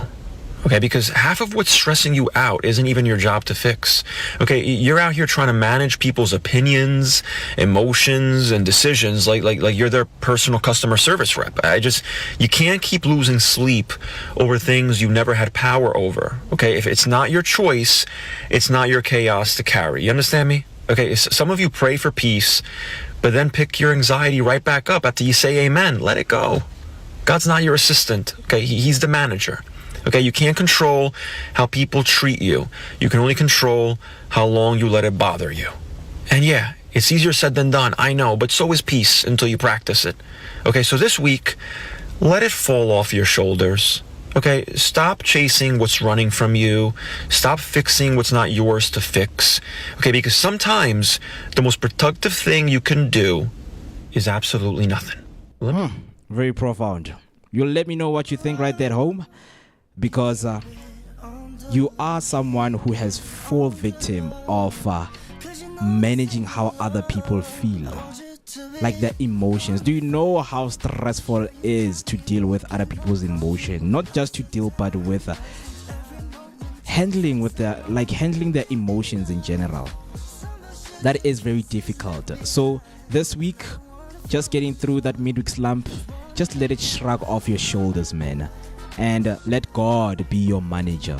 Right, I love that part right there. But as mentioned, time right now is 31 minutes after the hour 8 o'clock. Let us take you through some of the sports headlines that we have on this morning. On the first one, the city of Ekurhuleni to host the Spar National Netball Championship. The 2025 Spar National Netball Championship kicks off in Boksburg, Ekurhuleni on the 1st of December, featuring a record of 2,200 plus players, 196 officials and 119 districts across the senior and under 21 divisions.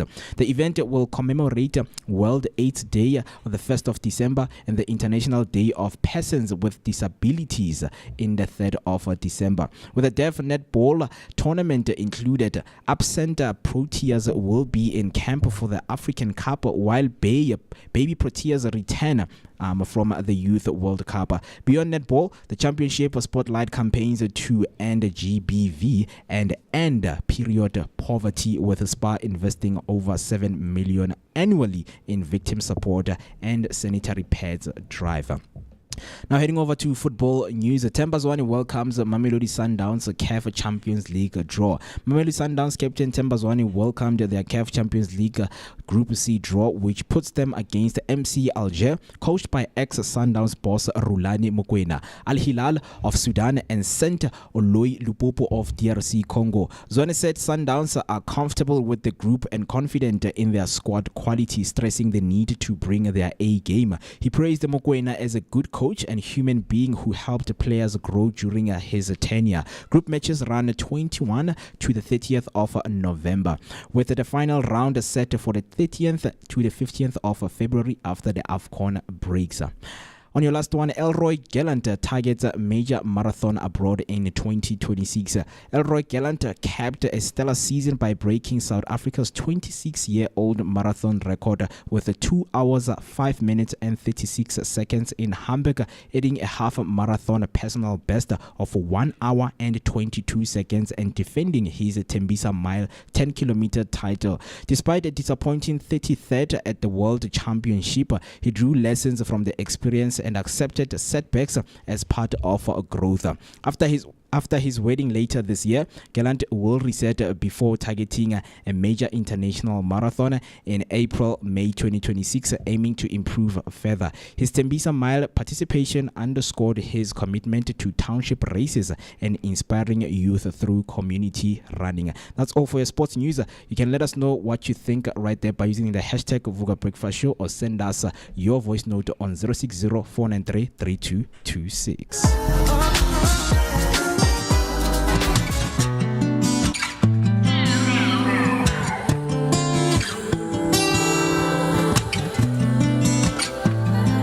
Said you needed space,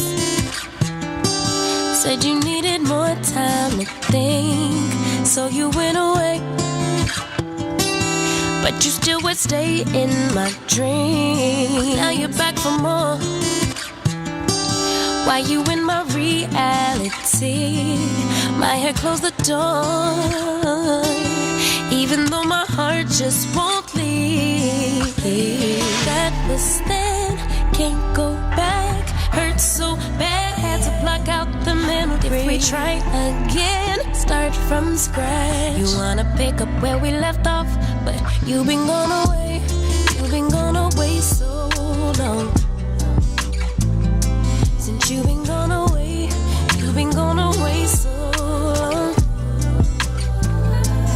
I forgot your middle name, I forgot your birthday. You still wear cologne the same, like it in the worst way. You've been gone away.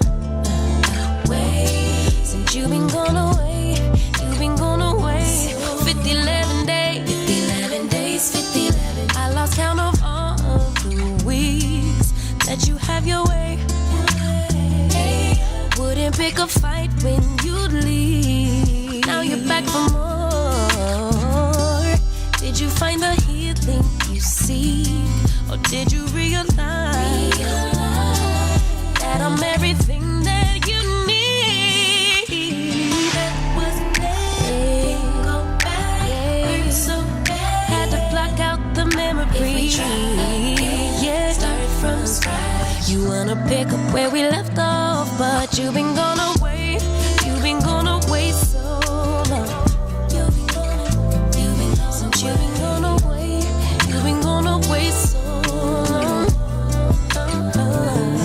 I forgot your middle name, I forgot your birthday. You still wear cologne the same, love it in the worst way. You've been gone away, since you've been gone away, you've been gone away. I forgot your middle. If you are a music lover and you're looking for therapy, now it is the time. Since you've been gone away so long.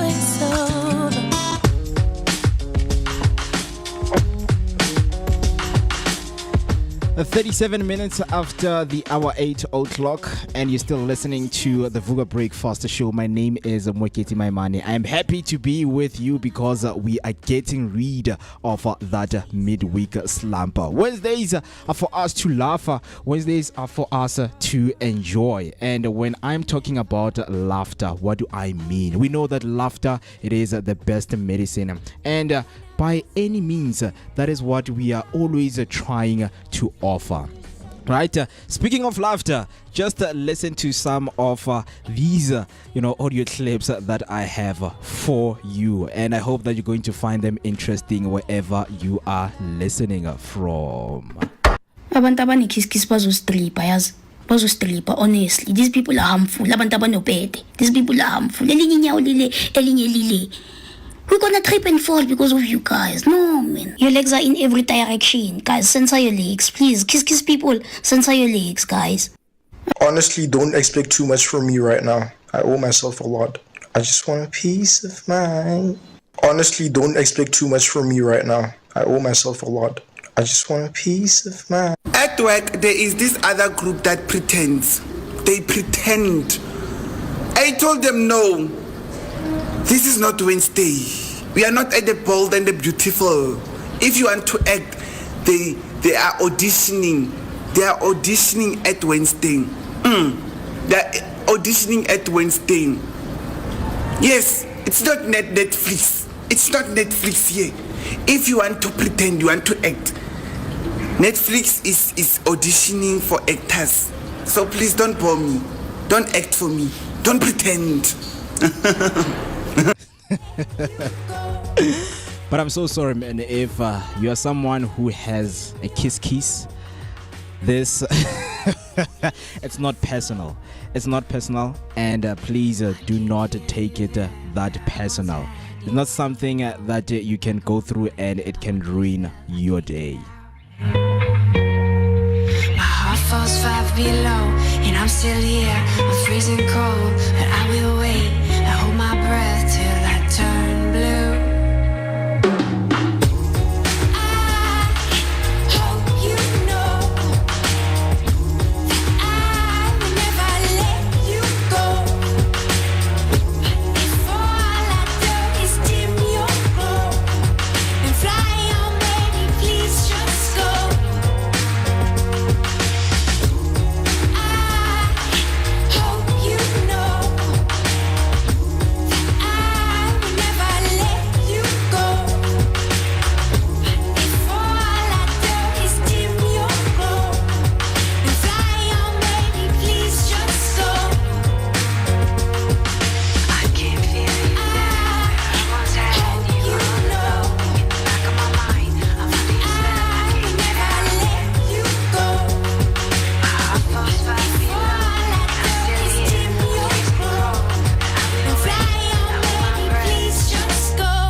From this world, running on a hamster wheel, but searching for something I can't feel.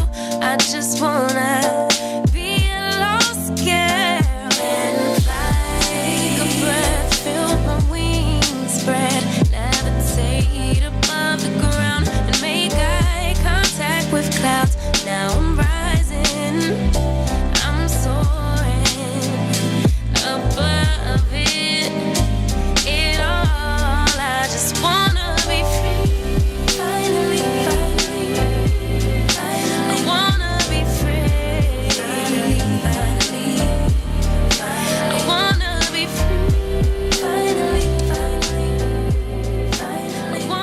King Sis coming through with some beautiful sounds right there, saying I wanna be free. Hope that you guys are enjoying the music wherever you are listening from. This is the Vooka Breakfast Show, and today is special because we're just giving you the audio only. Don't worry, it's just for today. Tomorrow we will be back with your visuals, but as we mentioned that we are talking today, right?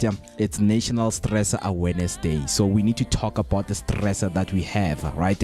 And how to cope with it. We do not end the day without having solutions to some of the problems that we have. So stick with us, because the solutions we have them as we talk and we spoke about you doing the physical activities, doing the deep breathe and the breath techniques for yourself and of course for your mental well-being. With that being said, that we always track back in time and highlight some of the most important things that happened in history, and maybe we can come up with some quiz, because I know some of you out there, you are very smart people. You are a very smart people. I mean, that's what people describe you when they see you. The way you are so smart, they are not saying you're a smart person, but you are a very smart people.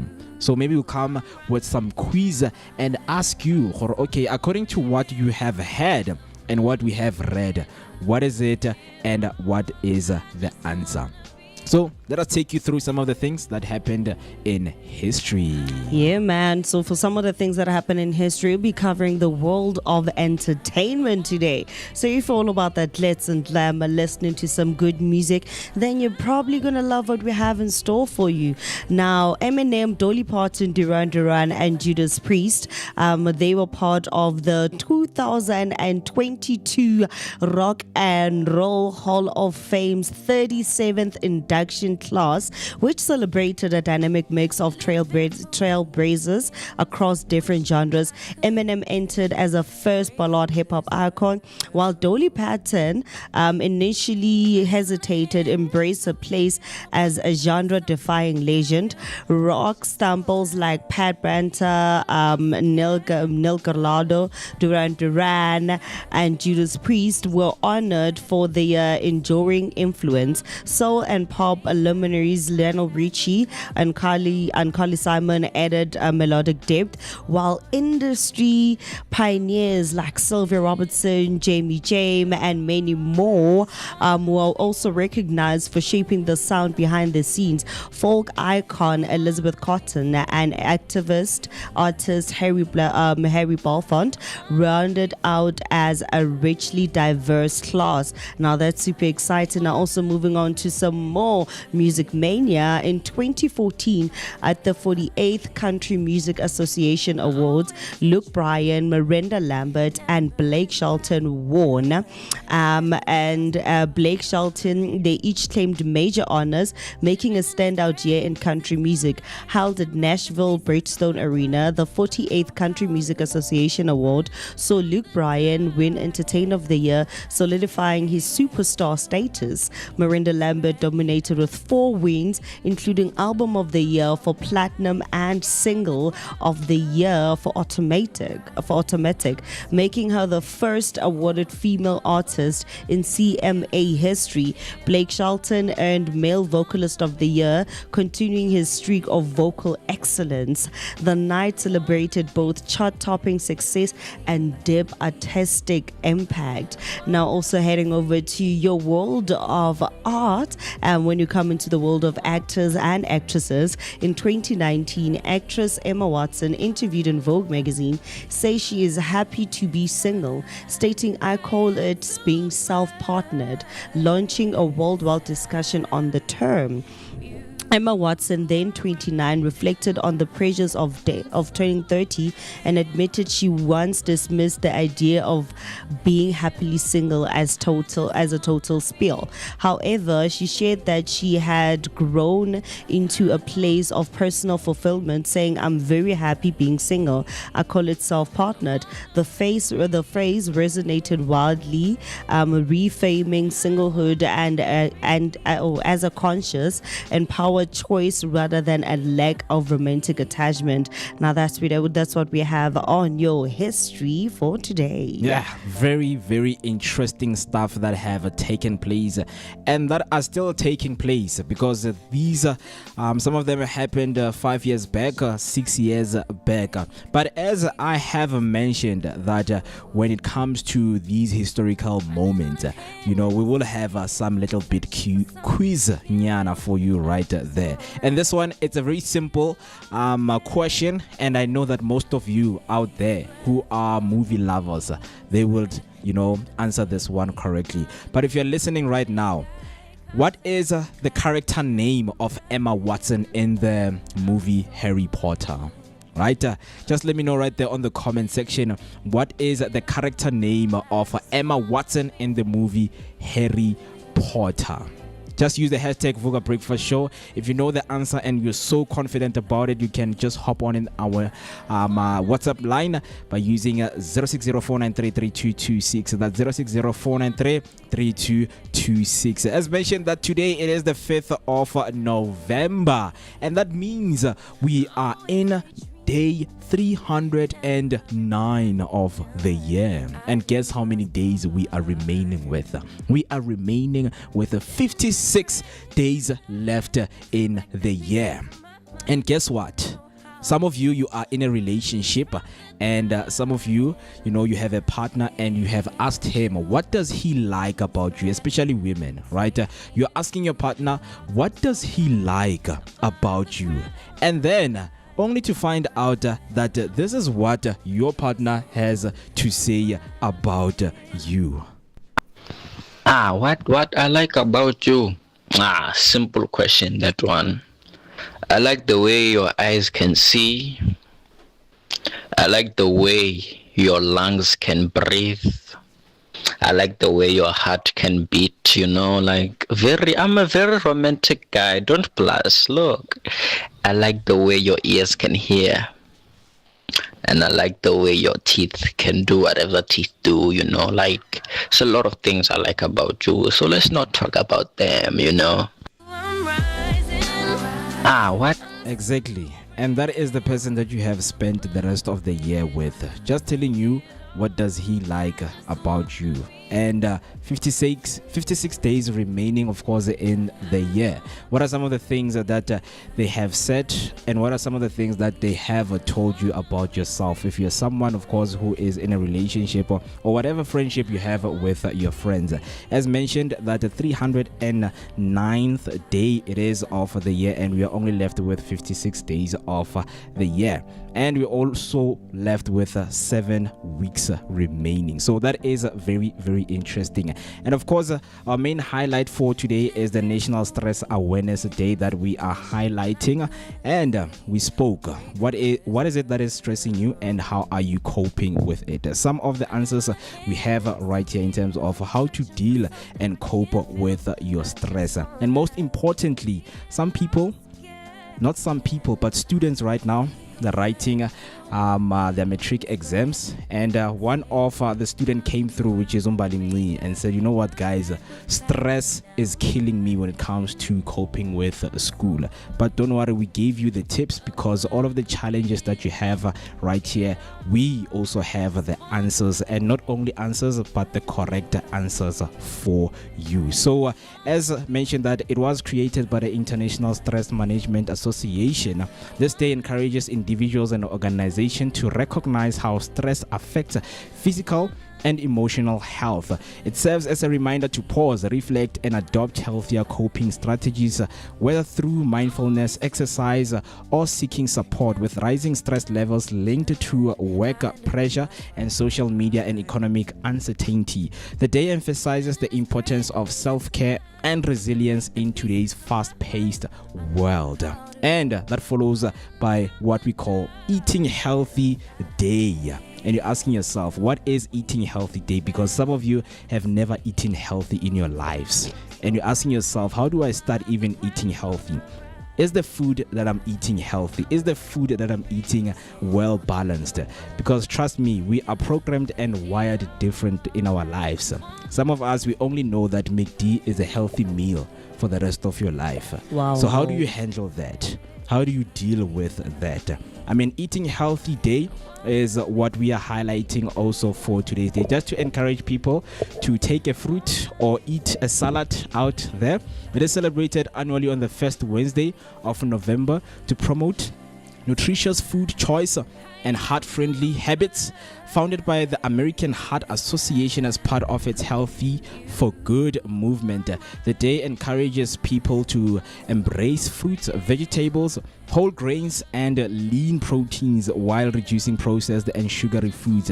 It's a reminder that small, mindful changes like swapping chips for carrots or choosing water over soda can reduce risk of heart disease, obesity, and diabetes. With over 144 million US adults affected by weight-related issues, the day inspires communities to prioritize wellness through everyday meals, and that's what we're going to be highlighting and talking about when we sit down right here with Mr. Monwabisi Dlamini. Right, he is the founder of the Soweto Basketball Academy, and the gents have just walked in the studio and talking about, of course, nutrition and that balanced diet and the meal that the guys have, of course, because they are athletes. What meals do they have, and what kind of balance are we looking into, right? So we are all going to be discussing that, and that is a conversation we are going to have later today. And then that each and every day we're looking at who is celebrating their day, because national days are being celebrated right here on the Vooka Breakfast Show. And interesting figures that we have, very, very interesting figures that we have right here. And maybe some of you didn't even know that they were celebrating their birthdays. Starting the first one, I mean, most of you, I don't know if you know him, but he has led the Springboks to where it is today. World champions, my bro. World champions, right? And as of now, the Springboks are in their Northern Hemisphere tour, and they're doing quite good. Their next match is on Saturday or Sunday, if I'm not mistaken. And the person that I'm talking about right here is the one and only coach of the Springboks, Rassie Erasmus, right? He was born today on the 5th of November in 1972, and he is turning 53 years old. And you're asking yourself, man, how did he get to become the Springbok head coach? From being a SARU director, and he led the 2019 World Cup triumph, strategic rugby visionary. Right, that is Rassie Erasmus. An interesting fact about him: a World Cup winning coach, former Springbok flanker, and 36 caps, of course, in the Springboks. And he is a tactical genius. So that's how he is being described. And he's also a Free State legend. So happy birthday to Mr. Rassie Erasmus. And I know that it's a good way to start his birthday, because they won against Japan in the last game they were playing. And the second one that we have right here, I don't know, do you know her? If you know everything that's all about the Kardashians and getting a proper BBL, then you definitely know who this person is.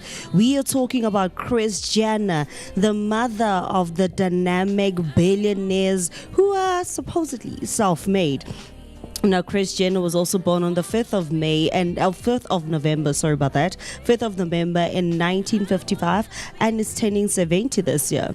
Now, rise to fame, she's a reality television star who gained fame for appearing on Keeping Up with the Kardashians, The Talk, and America's Next Top Model. Marital status, she's currently in a long-term relationship with Corey Gamble, but is not officially married. Now, the interesting fact about her is that after Keeping Up with the Kardashians ended in 2021, she starred on Hulu's The Kardashians. So she's obviously been around, groundbreaking. She's the mother to all the ladies that are busy out there breaking the internet, and the one guy the world forgot about, which is Rob Kardashian. Now we're heading over. Now this is somebody that I got to know when I watched this other series called Scorpion. Yeah. So Scorpion is basically a series about squints, which is basically a scientific term for nerds. So it's a series about squints. Some of them have autism. Another one is like a mathematical genius. The other one is a mechanical genius. And this guy was part of the team as an FBI agent, basically, who was supposed to be the liaison or the group leader of the team. And we are talking about Robert Patrick. Now, Robert Patrick was also born in November the 5th in 1958 and is turning 67 this year. And rise to fame, American actor well known for his portrayal on big screen villains. Marital status, he is married to Barbara Patrick. Now, an interesting fact about him is that his most memorable roles include Mike Rogers from The Fire in the Sky, the 10,000 in the T-1000 in Terminator 2, Judgment Day, and Todd Nixon on The Men Who Stare at the Goats in 2017, and he appeared in the thriller Alias. So to everybody that's celebrating their birthday today, we hope you guys have a fantastic day. And to the Vooka Nation, if you also know anybody who's also celebrating their birthday, feel free to also send them a shout out on the YouTube comment section, or you can also send your voice note to 060-493-3226. That's 060-493-3226. And by the way, to the Vooka Nation, happy Guy Fawkes Day. I forgot. Safety boots. I forgot. Because I always wanted to ask, like, I forgot. Where is Guy Fawkes coming from? Where is it deriving from? You know, what is the meaning of celebrating the It's Guy basically Fawkes? Doing what we call a gender switch. Yeah. So it's basically is literally stepping into somebody else's shoes. So the guys wear feminine clothes, put on wigs, dress there. If they have to wear lipstick, then yes, a bit of lipstick. And then for the girls, we dress like the boys. So would you step in a man's shoes? My guy, I've been stepping up in men's shoes. Now that's a very fun question. Would you take a man out on a date, pay everything, and do what most men are doing out there? I have done that. You know, I was once in a relationship. The guy, for how long? I think we dated for like almost a year. So you were supporting that guy for a year? Yeah, lucky him. Wow. And then we broke up because I got a proper smack in the head. You broke up because you were a man or what? No, I broke up because clearly I was man enough more than him. Aibo.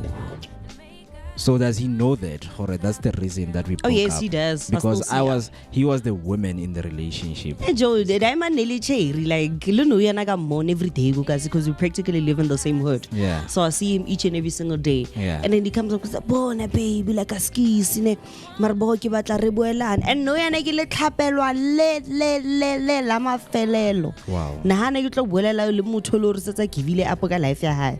A se ipusetsa morao. Eish. Hi guys, you must do better out there. To a point that you are being labeled as women. That means a lot of guys are failing. Not a lot of guys, but some guys would you are consider failing. him as a failure then? If the whole thing was like that. In a way I would, because right now he's not even taking care of his kids. The only thing that he does is basically just drink all the time. Yeah. And it makes no sense. He even lost his job because of the drinking problem that he has. Yeah. And that time he earned more money than me.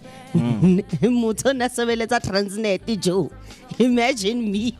Imagine how much that money that guy earned working for Transnet. Benefits. I can only insurance benefit from where I worked. And I was looking after that guy, and I was like, you know what? Time to go.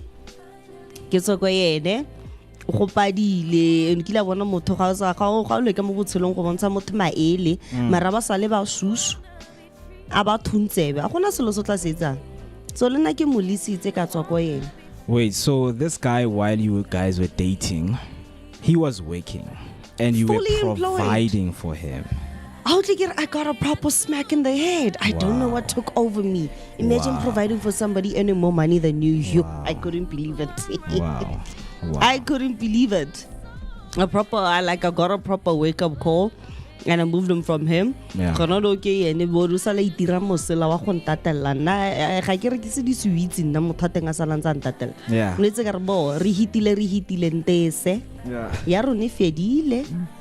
5th of November, celebrating Guy Fawkes. If you know anything about Guy Fawkes, you can just hop on in the comment section. Talk to us or send your voice note on 0604933226. 1 minute past 9. It is the time because what we're about to do right now is to take a short break. The Soweto Basketball Academy is in the building, and up next we are going to be in conversation with them. They have emerged as a transformative force in the youth development, using basketball as a vehicle to empower, educate, and uplift young people in Soweto and beyond. Founded with a mission to foster excellence in sports, academics, and leadership, the academy provides structured training, life skills education, and academic support to athletes aged from 8 years up until 18. In 2024, the academy celebrated major milestones, including winning 28 tournaments, achieving a 100% metric pass rate, and expanding its after-school program to support youth facing the socio-economic challenges. And I know that is the conversation that you will be and that you can't miss. Hashtag Vooka Breakfast Show is the hashtag to use. For now, let us take a short break and don't switch the dial.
9:09. It is the time and you're still watching the Vooka Breakfast Show. Your energetic start to the day, accompanied by that daily dose of positivity. Located in the heart of Johannesburg, it's Dobsonville, right here in the Blinko Studios. My name is Moketi Maimane, joined by Afriberry, giving you that daily positivity. Hope that you guys are getting rid of that midweek slump, because we are halfway there through the weekend. And you know that we always bring you all things that are filled with positivity. Before the break, I announced that we're going to be in a conversation with the founder of the Soweto Basketball Academy. Monwabisi Dlamini is right here joining us. And as mentioned, with a lot of things that they have done, their impact extends beyond the court through strategic partnership and community engagement. As the lead administrator of the Gauteng Consortium under the Learning Trust Social Employment Fund, the Soweto Basketball Academy coordinated efforts across 9 organizations, benefiting 135 participants. So of course, we know that there's always people behind this good work. And one of them is here with us. Mr. Monwabisi, a very good morning and welcome to the Vooka Breakfast Show. Good morning, Sanbonani Dumelang, to all the viewers and listeners of the VBS show. And thank you guys for having us here. We're really excited to be part of this episode, and I'm Shanje. And man, thank you so much. How are you guys doing? Man, we are doing good, and it's absolutely an honor to have you here. Because, you know, when we heard that you guys are going to be joining us, it was very interesting. Because I think we've never had, a basketball academy. We've always been having football academies and just hearing some of their challenges. Netball. Netball also came through. Cricket. You understand? But now it's time to talk everything basketball. And we know on ourselves, like we had this image whereby we just expected tall guys, to come in, and things like that, because of how basketball have been painted. So with that being said, we know that you have been doing a lot of work out there, and the youth development, of course, using basketball as a vehicle to empower and educate. But before we get to that, when Monwabisi self to where you are right now, talk to us. How did you get there, and how was the journey? Okay, firstly, to the viewers and listeners, make it is spreading false information. I am a tall guy. It's just that my bodyguards are short. The guys I'm rolling with here. These are some of the best players we've had. And Cortez. And now they're coaching right now, and they're actually doing a great job. So just a short shout out to the guys I'm with, Coach Mason and Coach Banele. But just to hop into your question. So we started back in 2013, and I'm going to always refer to everything as we, because as much as I did found ESPA, it was never a one-man show. So we started back in 2013 with the guys, and the objective was really this.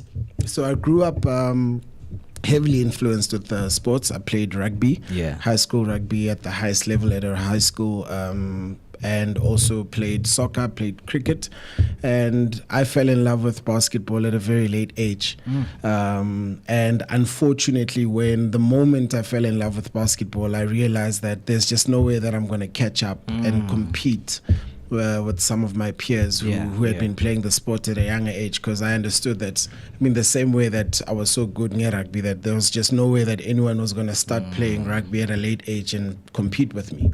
So I really felt like basketball was by far the best sport that I played, and it dawned upon me that if I don't do anything about it, then there's going to be another kid who's going to be unfortunately get to play the sport at a late age, and it's just going to be a cycle, So the objective was to say, how do we break the cycle? And that's when we started Soweto Basketball Academy. And I think since then till now, not even I think, I know, and I'm saying this without being arrogant or anything, we've grown to be the best in the country at what we do. And we've produced some of the best athletes the country has. And I think this is one of the things that, when people are listening right now, they're trying to get. And where I'm coming from understanding in terms of how do you circumvent, because we know that the biggest sports code, is known to be football, especially in our country. We have seen a lot of basketball players whereby basketball is offered in most schools, but now a lot of players will transition and play soccer because they feel like there's not much that's being done in the basketball. And thank you so much for bringing the clarity that the sport is alive and it's out there. So now, how do you deal and come through to be so confident with the sports, especially where we see that soccer is the biggest sports code in SA? Yeah, so let me tell you a few facts. Right now, both in the township and in the country, basketball is the fastest growing sport on the ground. Yep.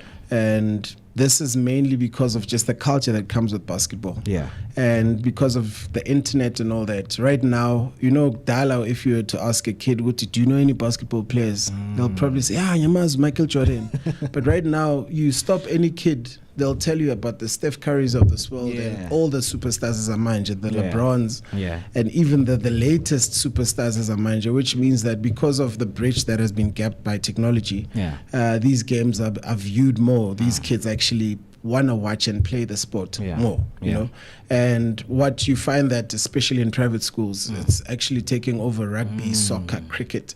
It is literally a pandemic where you find that boys and girls want to play basketball over other sports because of how, just for me, basketball is extremely entertaining. Yeah. And like I'm saying, because of there's a culture behind it, and it's a culture that a lot of the kids relate to because they're seeing the Americans do this or that, and they, it's really grown to be a culture more than just playing the sport.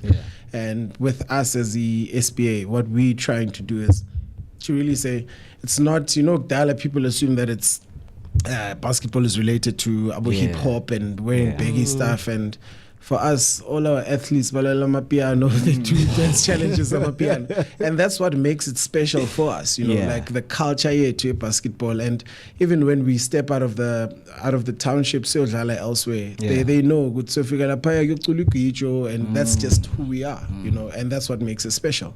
And to some great extent, it's actually our identity, and it's helped us overcome so many challenges on the court because of that. Because Masfiga, it's not just us figure like my earphone, like the mood is different.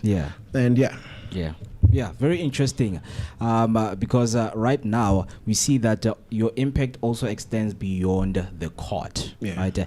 And I also want to ask you in terms of the relationship that you have with the community, because we know that when it comes to sports, it's very important to have a relationship with the parents, with the schools, and with the community, as usual. So how is that going? Is the relationship good with the sports in terms of them applying the sports code in the schools? Also the budget together with the basic education department to say, okay, we see that the sport is alive. Can we now, build courts that grassroots and development can happen in the schools? So with schools, we've been working with schools for a very long time now. And we're running the biggest basketball league at government schools. So through the department that we've got a partnership with the Department of Education, and through this particular league that we're running, it's both primary and high schools, and for boys and girls, which is something I want to emphasize on, because a lot of our team sports are like us. You find that the soccer focuses a lot on male soccer. And obviously with the netball, there is male netball, but at schools, there's no such thing as male netball, especially at the primary school level. But with basketball, we've got both boys and girls, and I think it's very much important that there's a bigger pool for kids to have an option to play. So the relationships that we've built with the schools is amazing. Like that's actually where we get, I think, 80% of our athletes directly from the schools. And what you're finding is that all of our top athletes are from the township schools. And something that people don't pay attention to is that there's actually very less sports played at schools. We can talk about Abo's Wednesday school sports days and all that. Those things don't really exist. Like it's really concepts that I guess the government says and the schools and departments say, but at a level where we want to see our kids playing sports, and it's not just about basketball, just sports in general. Like soccer is dead in schools, which is absurd because this is the number one sport in the country.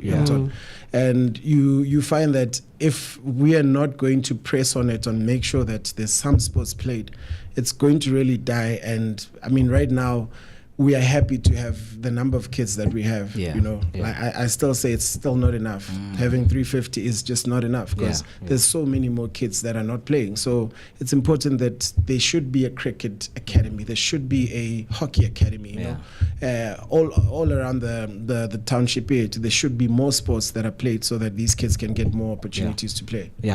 And we know that different sports codes, you know, they have a way of helping young people beyond the sports itself. Let's talk about how basketball is helping the young people, you know, beyond the sports itself. So specifically with SBA, we at first it really was all about playing, and we realized that we are not benefiting the athlete if they're not holistically developed. And that's when we started focusing on education and life skills as part of our pillars. So with that was that to ensure that if a kid is really doing well with basketball, there's many opportunities that come. We've got kids that have gotten scholarships at private schools and universities through the sport.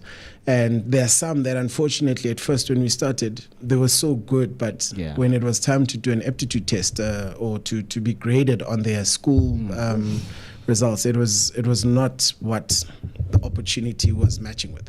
So we realized that it does not assist us to just have great athletes on the court, you know. So it then was imperative for us to ensure that academically we help them improve, even with life skills, because you find that abantwana, they don't come from the same backgrounds. Some kids, they don't understand that when you're given an opportunity, you're going to represent the entire township, whether you're going to a Senegal or you're going to even Cape Town or the US, whatever the case is. Mawufika lapho kuzothiwa abantwana baphuma la representing. So it was important for us to ensure that when it comes to life skills, our kids know who they are, they know what responsibilities come with the power that they've been granted. You know, and this is something that we've been working on and we're still working on to ensure that our kids are able to be holistic athletes that can not just play, but they can articulate themselves well. They can they are doing well even at school.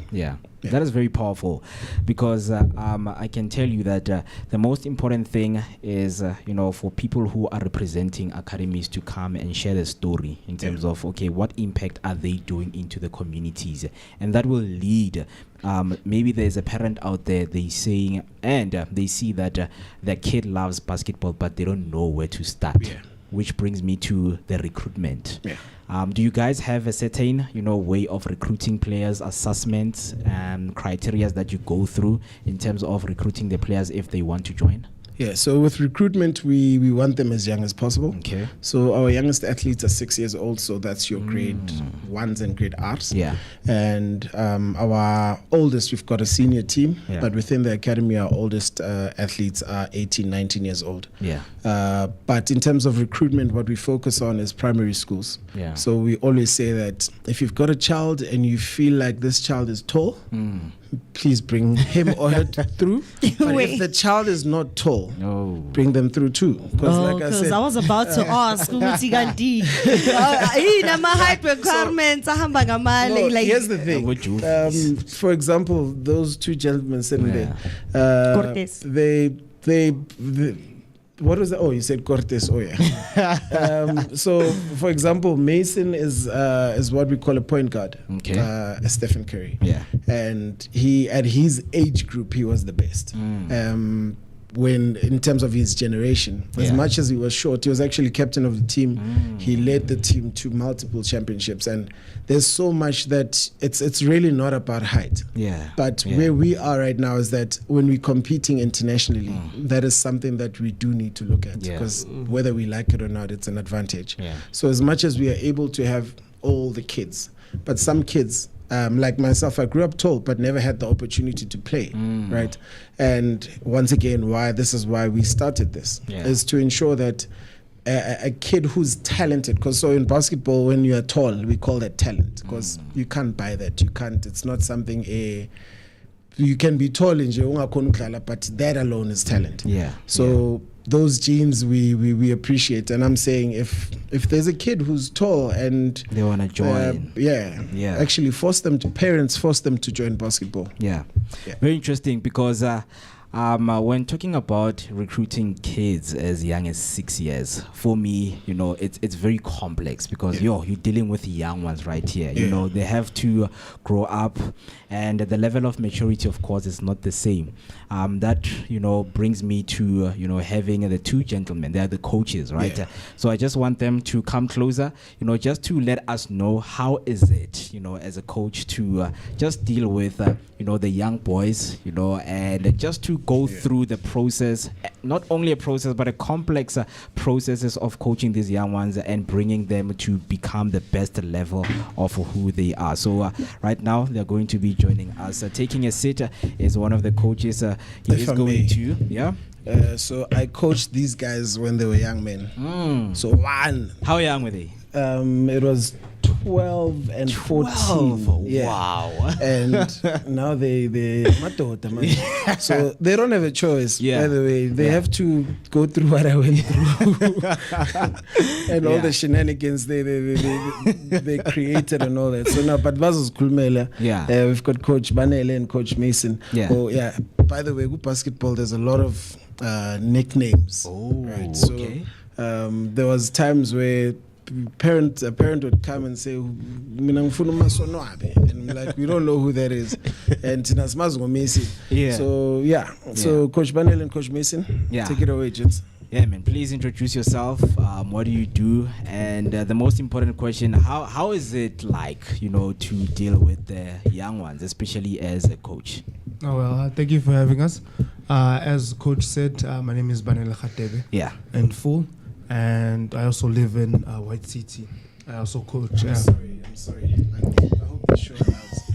Banele, please introduce yourself the way you normally introduce yourself. Please. Okay. Well, my name is Banele, but formally, as the guys know me, I'm CAT. Because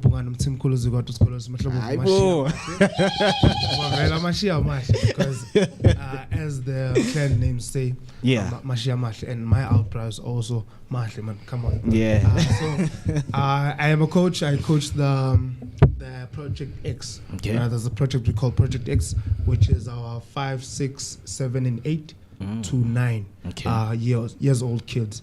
So, and that experience on its own just taught me patience to the biggest of levels, because as young as they are, they need the repetition. They need the reminder and to say, this thing, you do it like this. Even if today she got it and she tried to master it on her own level, tomorrow she comes in and then you tell her to do the same thing, but now you're seeing she's now struggling. But you just gotta remind her to say, Gucci, no, I guess yesterday we did this and you did it wonderfully. So you were doing it like this, do it like this again. So that's the kind of motivation or the kind of approach that I go for when coaching the kids. And the respect and the love I get from the kids, it just boosts the morale, and me being there and my contribution, it doesn't go unseen. I see it through the kids, through their progression and through their mastering of the game, because it is a beautiful game. It is also beautiful to watch them grow with the sport. Yeah, man, wonderful. As little as they are, man, these human beings, I think they reflect and they mirror some of the behavior that you guys, are giving them. But thank you so much for sharing that. And I see that we also have Coach this side, who is going to introduce himself and tell us, man, who is he and when what do you coach? Sanbonani, once again, thank you guys for having us. Unfortunately, angnayo intro entle. Mina Masonwabe, but also known as Mason. I am an under 14 boys coach and also under 18 girls coach. I also assist with the Project X, Vooka Academy. So for me, the coaching is just passing down the skill that I have. It's assisting a child to develop not only as a player but also as a person, building their character and just helping them become a better person each and every day. It's a job I'm not gonna lie. As a player, it was fun.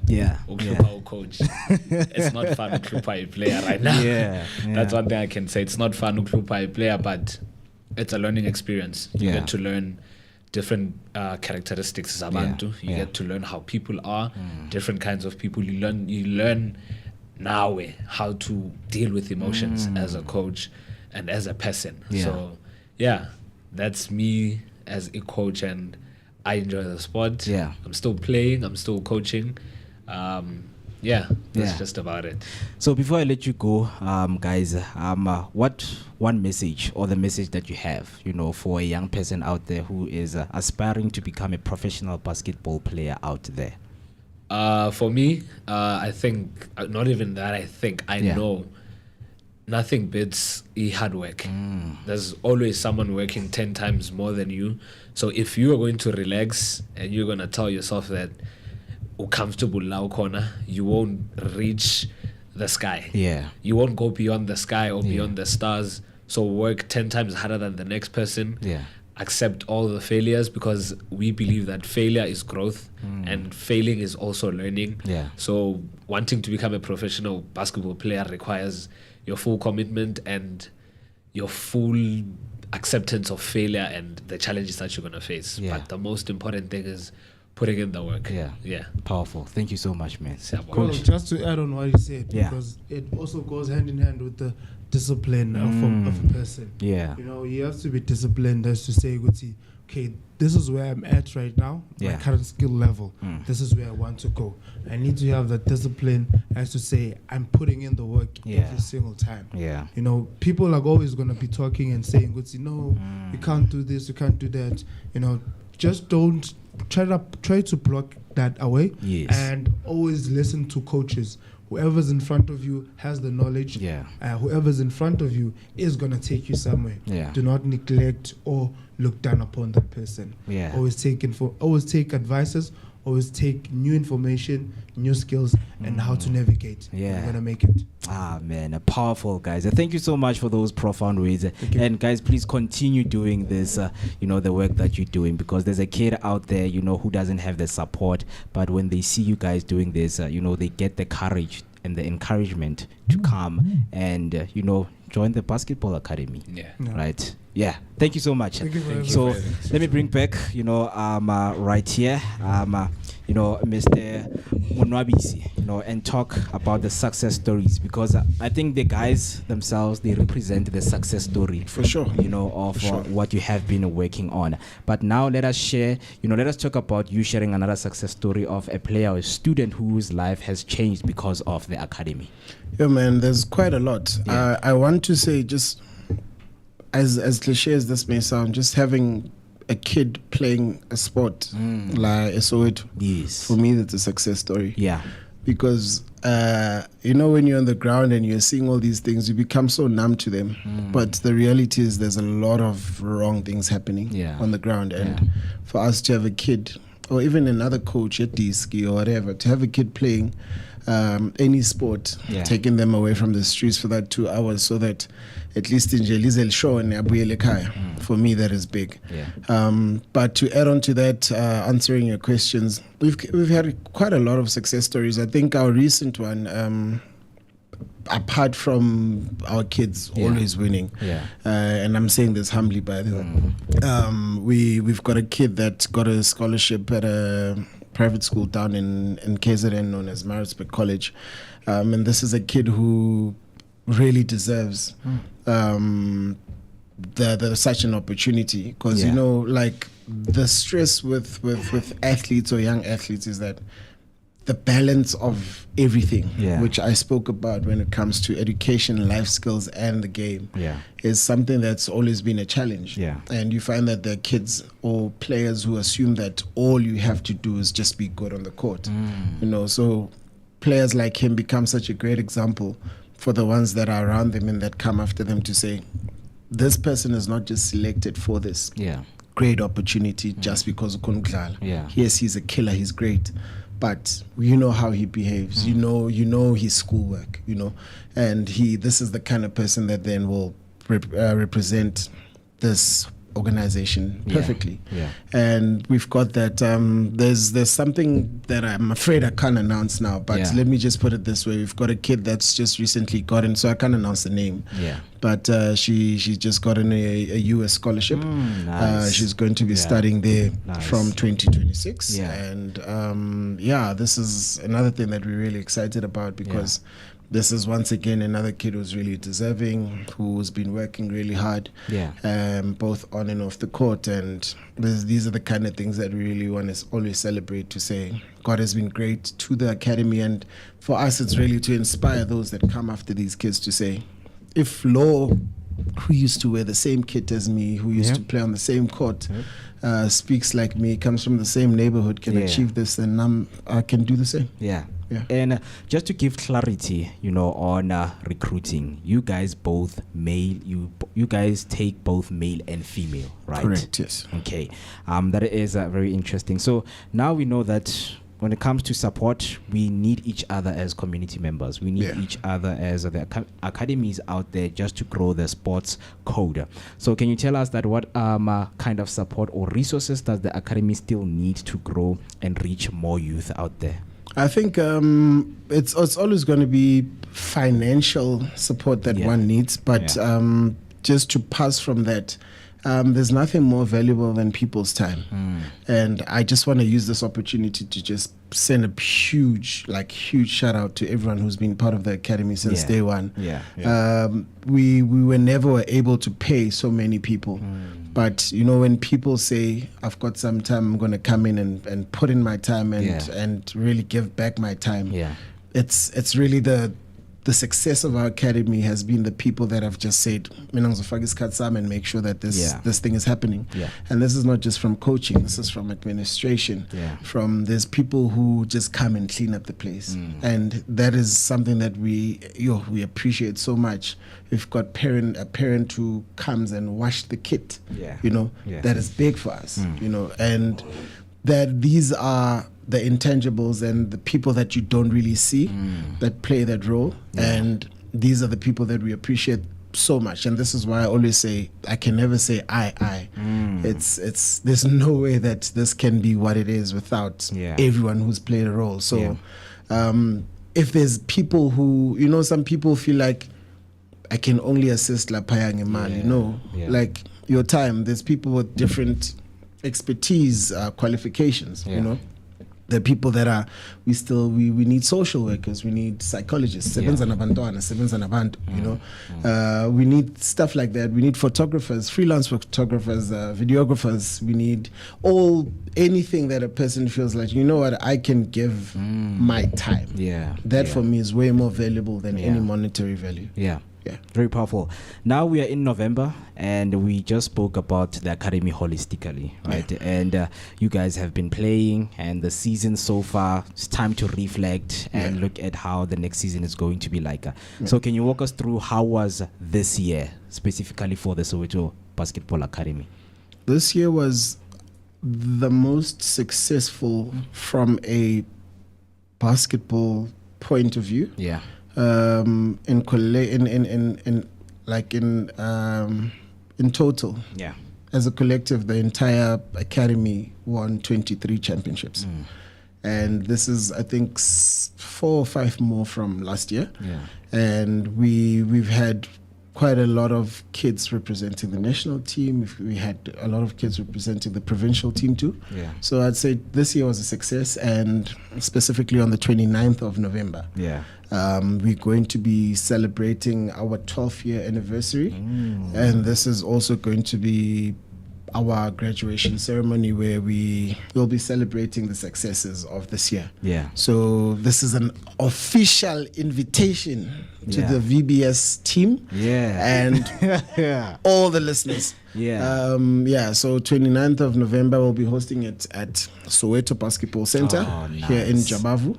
And so if you want to come and see what true basketball excellence is like, come through and celebrate with us. free food. I love food. Free food and and just a lot of. So there's no games, but it's really celebrating what our athletes have achieved this year, our coaches have achieved this year, and just as a staff, and we'll be there with our partners, our sponsors, just having a good time. Celebrating the work that the kids have put in this year. Yeah, and it will be nice, man, to have a coverage of that, because basketball is, especially in Soweto, is seen as the rare sport that you can find. So I think it also goes to just putting a highlight to say, guys, come and just introduce more people to the sports and learn about the sports itself and the benefits, right? So in terms of the association, the Basketball South Africa, are they doing what they're supposed to do, or are there changes that you would like to see happening? I think, if I'm being honest, we don't really have an association, and I mean, Ikona Marasnai. I mean, 12 years in existence, we've never even received a basketball from them, like a disc. And like I'm saying, we are, and I'm humbly saying this, we are the best at what we do in the whole country, and in fact in Southern Africa. And for us to have gotten so far without the body in itself, it speaks a lot on what they do or what they don't do. So I think I'm not a very political person, but to be honest, we as a country, or we as a fraternity at basketball, we can do much better, in finding better leadership. Because as much as we were able to find our way around without assistance, actually, if I may say this is to all sporting codes, every academy or team that is young, let us find a way around it without the government. Let the government help us. But there's so many ways that we can get there. And we've proven it. So I think what really will help is us really having the independent mentality. So that we don't depend. Because once we depend, imagine if we were depending on some form of a grant from the federation. The federation doesn't come through, and there's no sustainability. So we it's important that we find ourselves very much independent as sporting codes or as academies, even like us. That I just don't have all the answers, but I do believe that it's something that's possible, and we should look at it that way, where we can really be self-sustainable. Very powerful, because what you're speaking about is paving a way, actually. And with, of course, the journey that you guys, are still have to travel, how do you see the future of basketball, especially right here in South Africa, and including the community and the grassroots level? So if I close my eyes and tell you how I see it, it's like the vivid picture is simply this: the same way you're wearing a Chiefs t-shirt. I'm not a Chiefs fan, by the way. I'm from Winneba, but it's in Pumera. The same way you're wearing a Chiefs t-shirt. You, in the next 3-4 years, you'll be wearing an SBA vest. Please. And it will be because we just played a league game, and we just won, and you'll be wearing it proudly.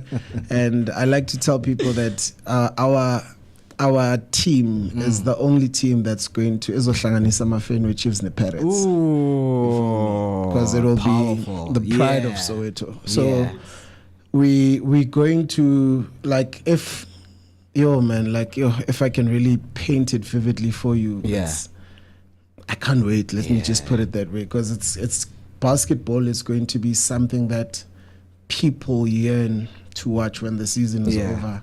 And when the season is here, people are gonna complain about how small the arenas are, because not everyone can get a ticket. That's how big it's gonna be. And I know VBS will be there. Of course. Of course, definitely be there to witness and tell the story. So. It's going to grow. It's growing as it is. And if you really, when we started back in 2013, in Soweto there was only 2 teams. Now there's 32. Wow. And that's in just 12 years, and it's just growing and that's growing. progress. So for me, it's really that. Yeah, I see us getting way further. Yeah, way like far more than even what I can describe now. Yeah, speak words into existence, man. I love that. And I know that there are other people out there, you know, who would like to get advices from you. You know, there's somebody who would like to join and become part of the journey, because as we've mentioned that Soweto to the world, you understand? And Soweto, this is where most talent, you know, is being breeded in. So what advice would you give to young people who want to pursue basketball or start, you know, the community projects like yours?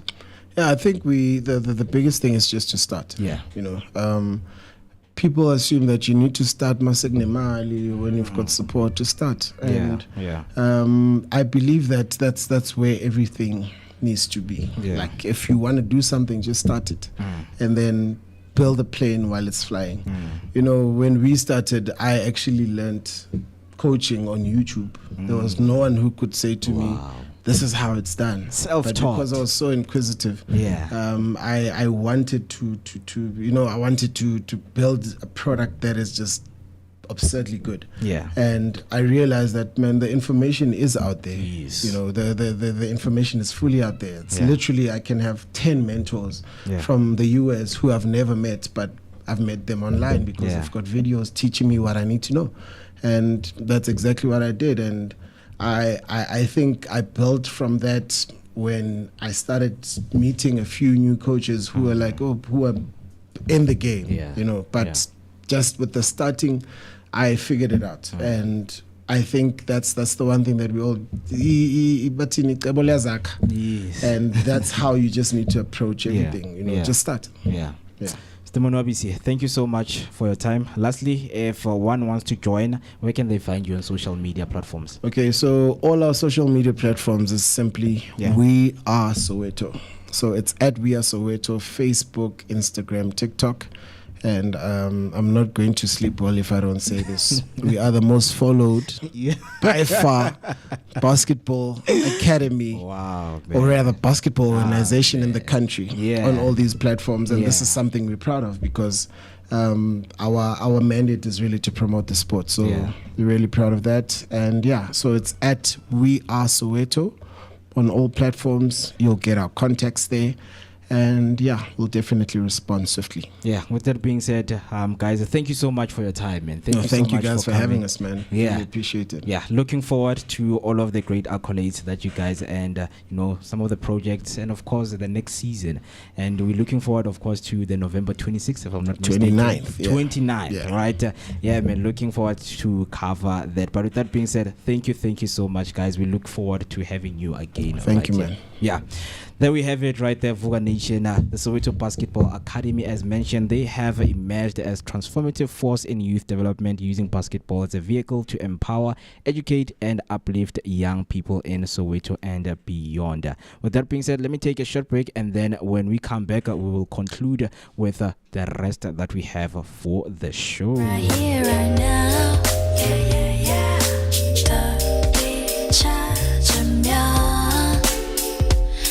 되는 걸까? 왜 그런 거야? I'm okay just the way I am. I'm okay with what I do. 시간이 들어도 상관없는데 이같지 않는 조언들 너만한 necessity. 고맙지만 고맙지 않은데 you know.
could take a break from this world.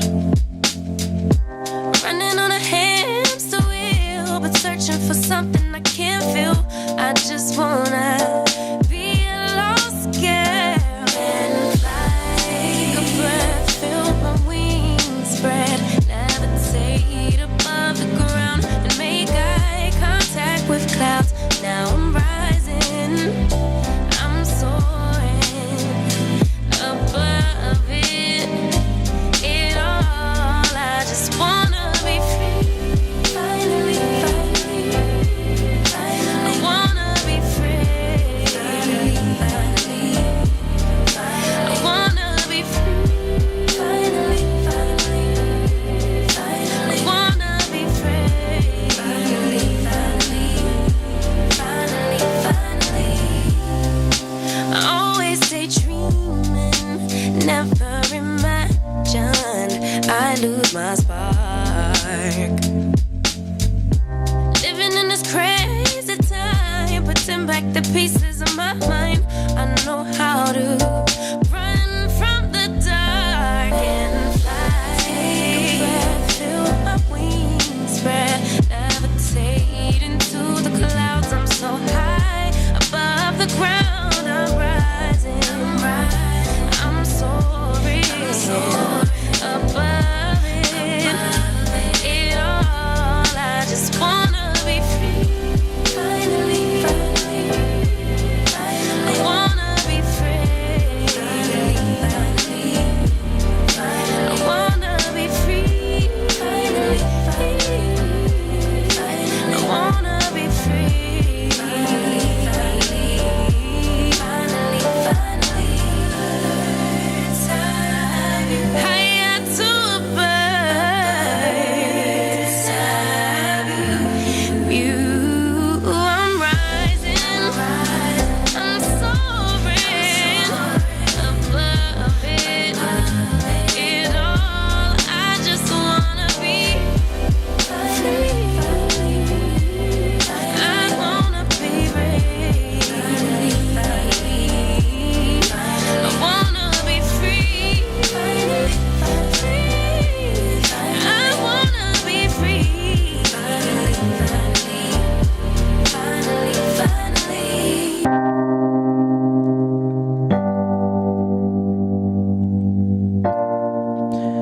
9 minutes till we hit 10 o'clock on the dot, giving you the great sounds from King Sis, Wanna Be Free. And you're still listening to the Vooka Breakfast Show. It is your energetic start to your day, accompanied by a daily dose of positivity. My name is Moketi Maimane, and I'm joined by Afri Berry. We were just in conversation with the Soweto Basketball Academy, and the founder spoke some of the profound words. Mr. Monwabisi Dlamini, who is the founder, and I'm glad that he brought his two coaches that he has groomed from a very young age, as young as 12 years old. Today they are grown men who are coaching and doing the same thing to what they would do, that has been done to them when they were growing up. So this academy has emerged as a transformative force in the youth development, using basketball as a vehicle to empower, educate and uplift young people in Soweto and beyond. Soweto Yonke, founded of course with a mission to foster excellence in sports, academics and leadership. This academy provides structured training, life skills education and academic support to athletes aged 8 to 18 years old. Last year, which was 2024, the academy celebrated major milestones including winning 28 tournaments, achieving 100% matric pass rate and expanding its after-school program to support youth facing socio-economic challenges. And coach said everything that you needed to know. I mean, the work that they have been doing, the work that they have been putting this season, it has been a success for them. These are the success stories that we want to hear, not internationally, but right here at home. And we saw some of them hopping on our comment section. Mason M coming through saying Soweto Basketball Academy, the Orange Nation. And he also came through saying shout out to Vooka Breakfast Show for having South Africa's #1 academy, and proud to say that academy is right here in Soweto, White City, right? For those who know Soweto. And then the quote had there, say SBA in the building. And of course, man, a very huge shout out to the Vooka Breakfast Show. Loving this combo. We loved having them and we enjoyed sitting down with them because they bring and they are doing what we call empowerment through sports, community development, sustainability and growth. The vision for the Academy's future facilities, partnership and how the local community can contribute to its ongoing success. We know some of us right here, we have made the sports taboo, right? We are swankering with the basketball t-shirts, not knowing that it is an actual sport that your kids out there can play and can participate in and become good professional basketball players, right? So I hope that you are seeing potential in your kid out there.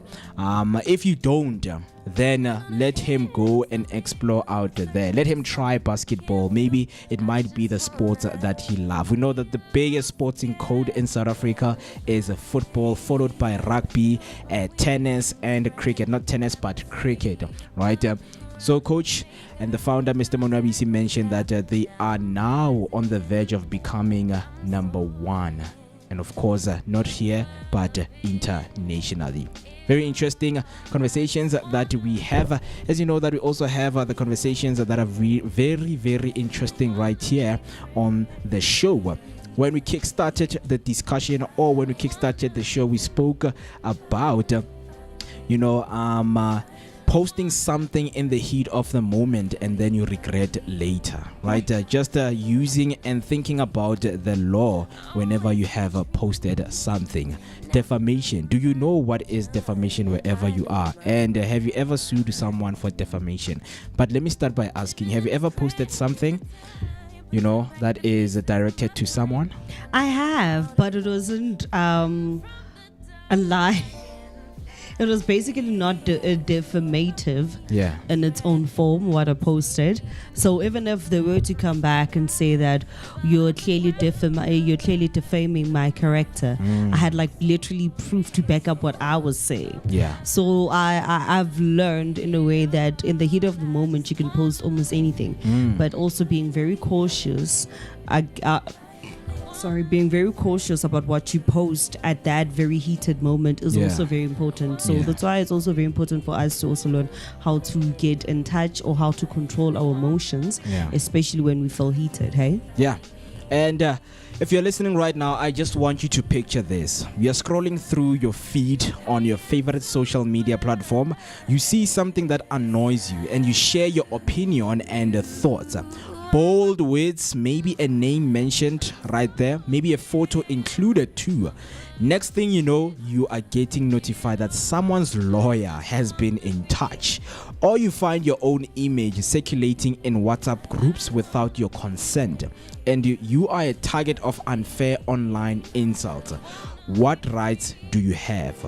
What's legal and what's not, right? This conversation is about giving you guys the tools to understand just how the law treats, people and what happens in social media, right? We spoke about defamation of character, posting something that will damage someone else's reputation.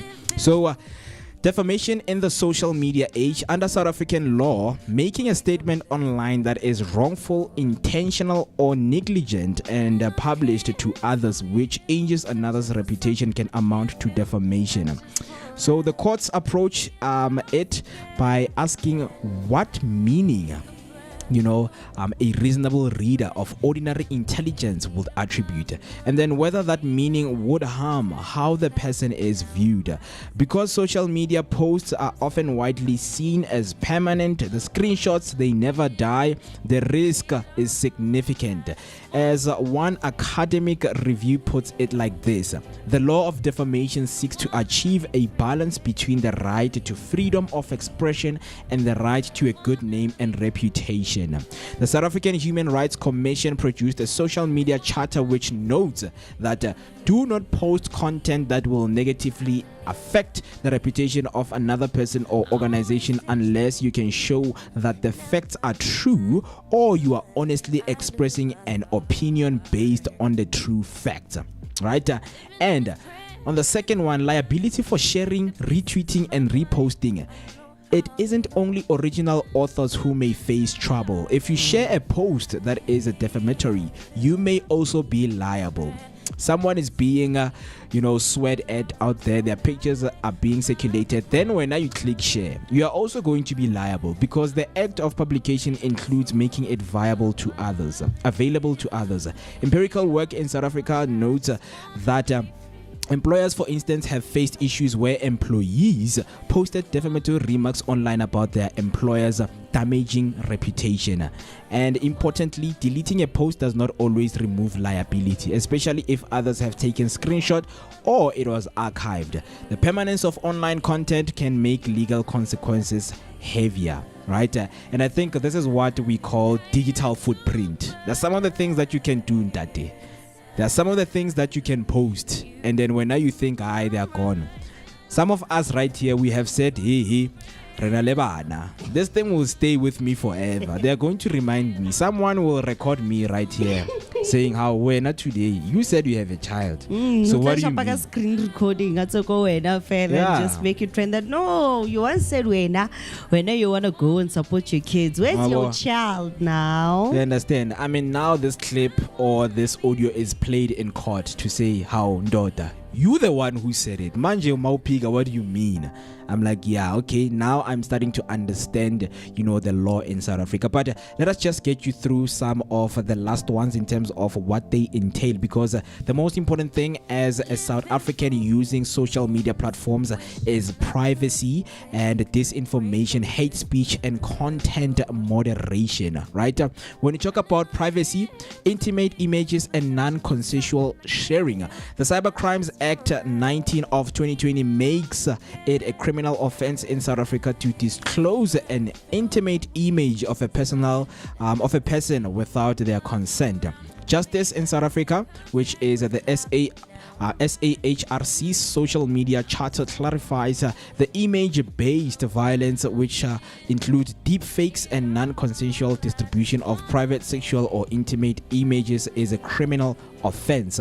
The definition of intimate image can be broad for some people. You might be asking yourself, are those nudes, or maybe it's the picture of your shoe, your broken, whatever that it is that you consider, intimate image.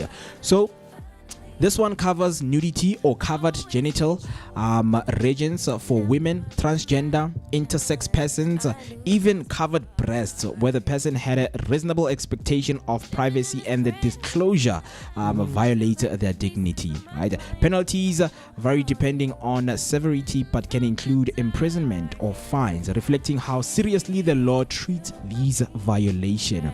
Now, heading over to disinformation, hate speech, and content moderation, the South African Human Rights Commission Charter also addresses the sharing of false information online. Do not share information that you may suspect may be false, or where you have not been able to determine that the source of this information is credible. On hate speech, the law is tightening. The Prevention and Combating of Hate Crimes and Hate Speech Act 16 of 2023 provides for specific offenses around hate speech and related crimes, operationalizing the limitation of expression when it aims at harming others based on protected characteristics. Basically, what we're trying to say, guys, is be careful of what you post out there. Be careful of the content. It's not even about, I don't think it only has to do with posting, also what you say. Yeah. Because what you say verbally can also be held against you in a court of law. Yeah. So it's not only about posting, but the fact that maybe so, and then Mo goes and tell this other person. Yeah. It's gonna come back to you because you are the original spreader of those news. Whether you would basically maybe we over exaggerating what happened at that point, or it's just a total lie, you'll also be held liable for defamation of character. And lastly, you're asking yourself, what does this mean in everyday life? Especially for someone who relocates or who is, living in Gauteng, right here in South Africa. For social media users in Johannesburg, Sandton, Soweto, Pretoria, or the broader Gauteng area, your post or your comment might be seen by thousands of people. Even if you delete it, reposts can persist. If you are offended, complained of, or the target of a dragged post, you may need to act quickly. Take the screenshots, preserve evidence, report to the platforms, and consider legal psychological help. If you are the poster, remember, once your post is live, control is limited. If you are sharing others' content you haven't verified, you might be complicit. Right? So this speaks to all of us. We are now living in the digital age. We don't understand the laws. We don't know what might happen to us when we share those posts that we do not understand what do they mean. Because we have seen, young people taking their lives because of something bad about them has been said, or a video about them has been shared online and it's circulating. And they're like, "Aibo, who's this kid?" And now when the kid gets across the video, now they take their life. A life is lost now because of you pressed the button and you shared the post. So hate speech, it's something that we should avoid, guys, because we know that where we are right now, I think positivity is what we need to spread, right? You won't see us on our social media saying things and bad things with the Vooka Nation to say, hey, Usman Bani Wenzeni. No, we don't do that because we have an aim, and our aim is to reach out to as many people as we can, just to grow the Vooka Nation and have a very huge impact, especially by being, in the townships, living and growing up in Soweto. There are a lot of things that you see, and positivity, and of course, good things is what we want to see aspire from everything that is happening. But in terms of the law, because it's Wednesday, know your rights. You should know your rights wherever you go. If you see somebody, posting something, or you see a post about you saying something bad, you have the right to act. You have the right to, go to legal authorities and seek legal advice to say, this person is defaming my character. This person is ruining my reputation. What is it that I should do? 6 minutes past 10, it is the time, and I think this is where we are going to love and leave you. It's been good. Audio only, and I know that tomorrow we'll be back with visuals, but thank you so much to those who have stayed with us until the end, because it was great, man. And I hope wherever you are listening from, you have got rid of that midweek slump. We are halfway through the weekend, and this is the first week of November. We are enjoying it. It's nice. The vibes are there. Everybody, last words. Last words for me today is I actually kind of enjoyed the audio only. Vooka Nation, please don't also forget to let us know how was your experience for the first ever Barakabalo for the first ever audio only of the Vooka Breakfast Show. Please let us know how it felt, how it was, or if it's maybe something you'd like for us to try maybe just once in a blue moon. But I do hope that you guys had a fantastic and amazing Wednesday, and thank you very much for being a part of the show and listening. But for me, Afriberry, also known as Miss Berry Blaze, the deck of the berry, the sweeter than don't mnandi mamnyama mamhlophi tekateken put marloko famba na mewe tayo kumakahle song anamani until we meet each other tomorrow.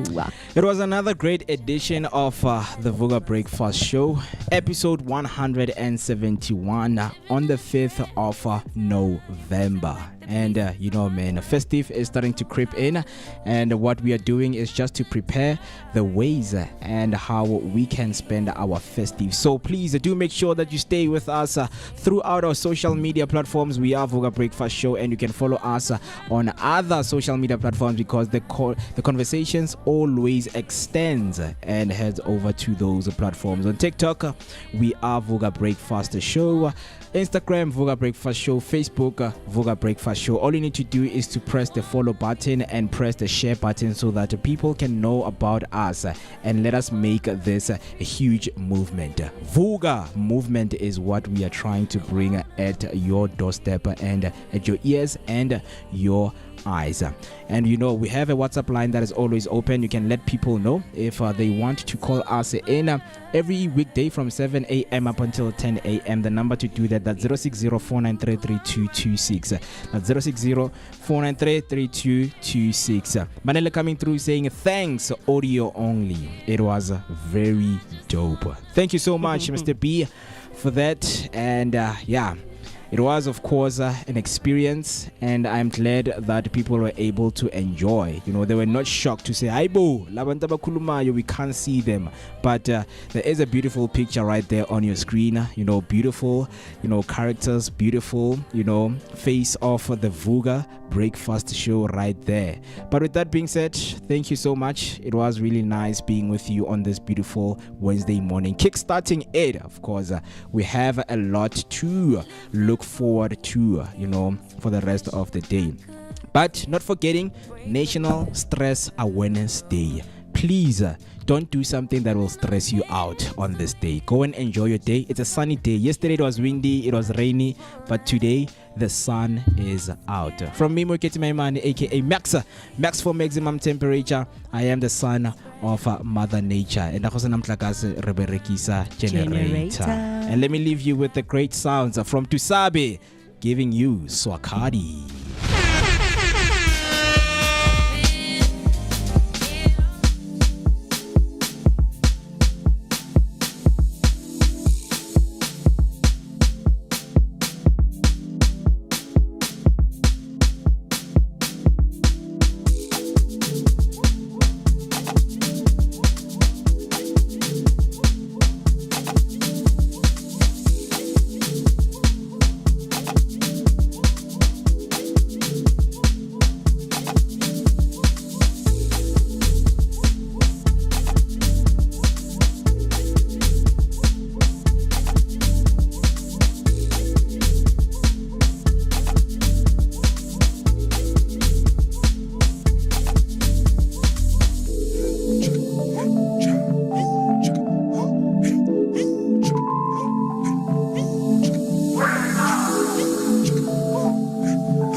Mojola nami ngifuna uphilele mina.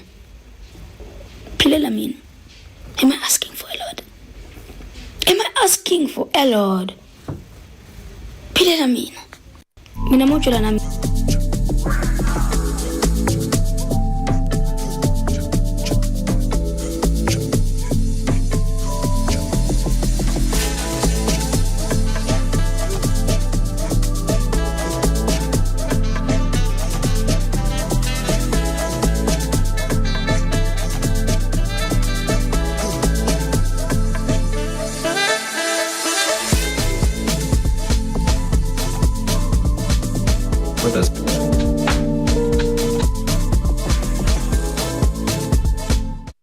Dream job kanjani na kodwa sisuka lokishini. If the job pays more, we want that job.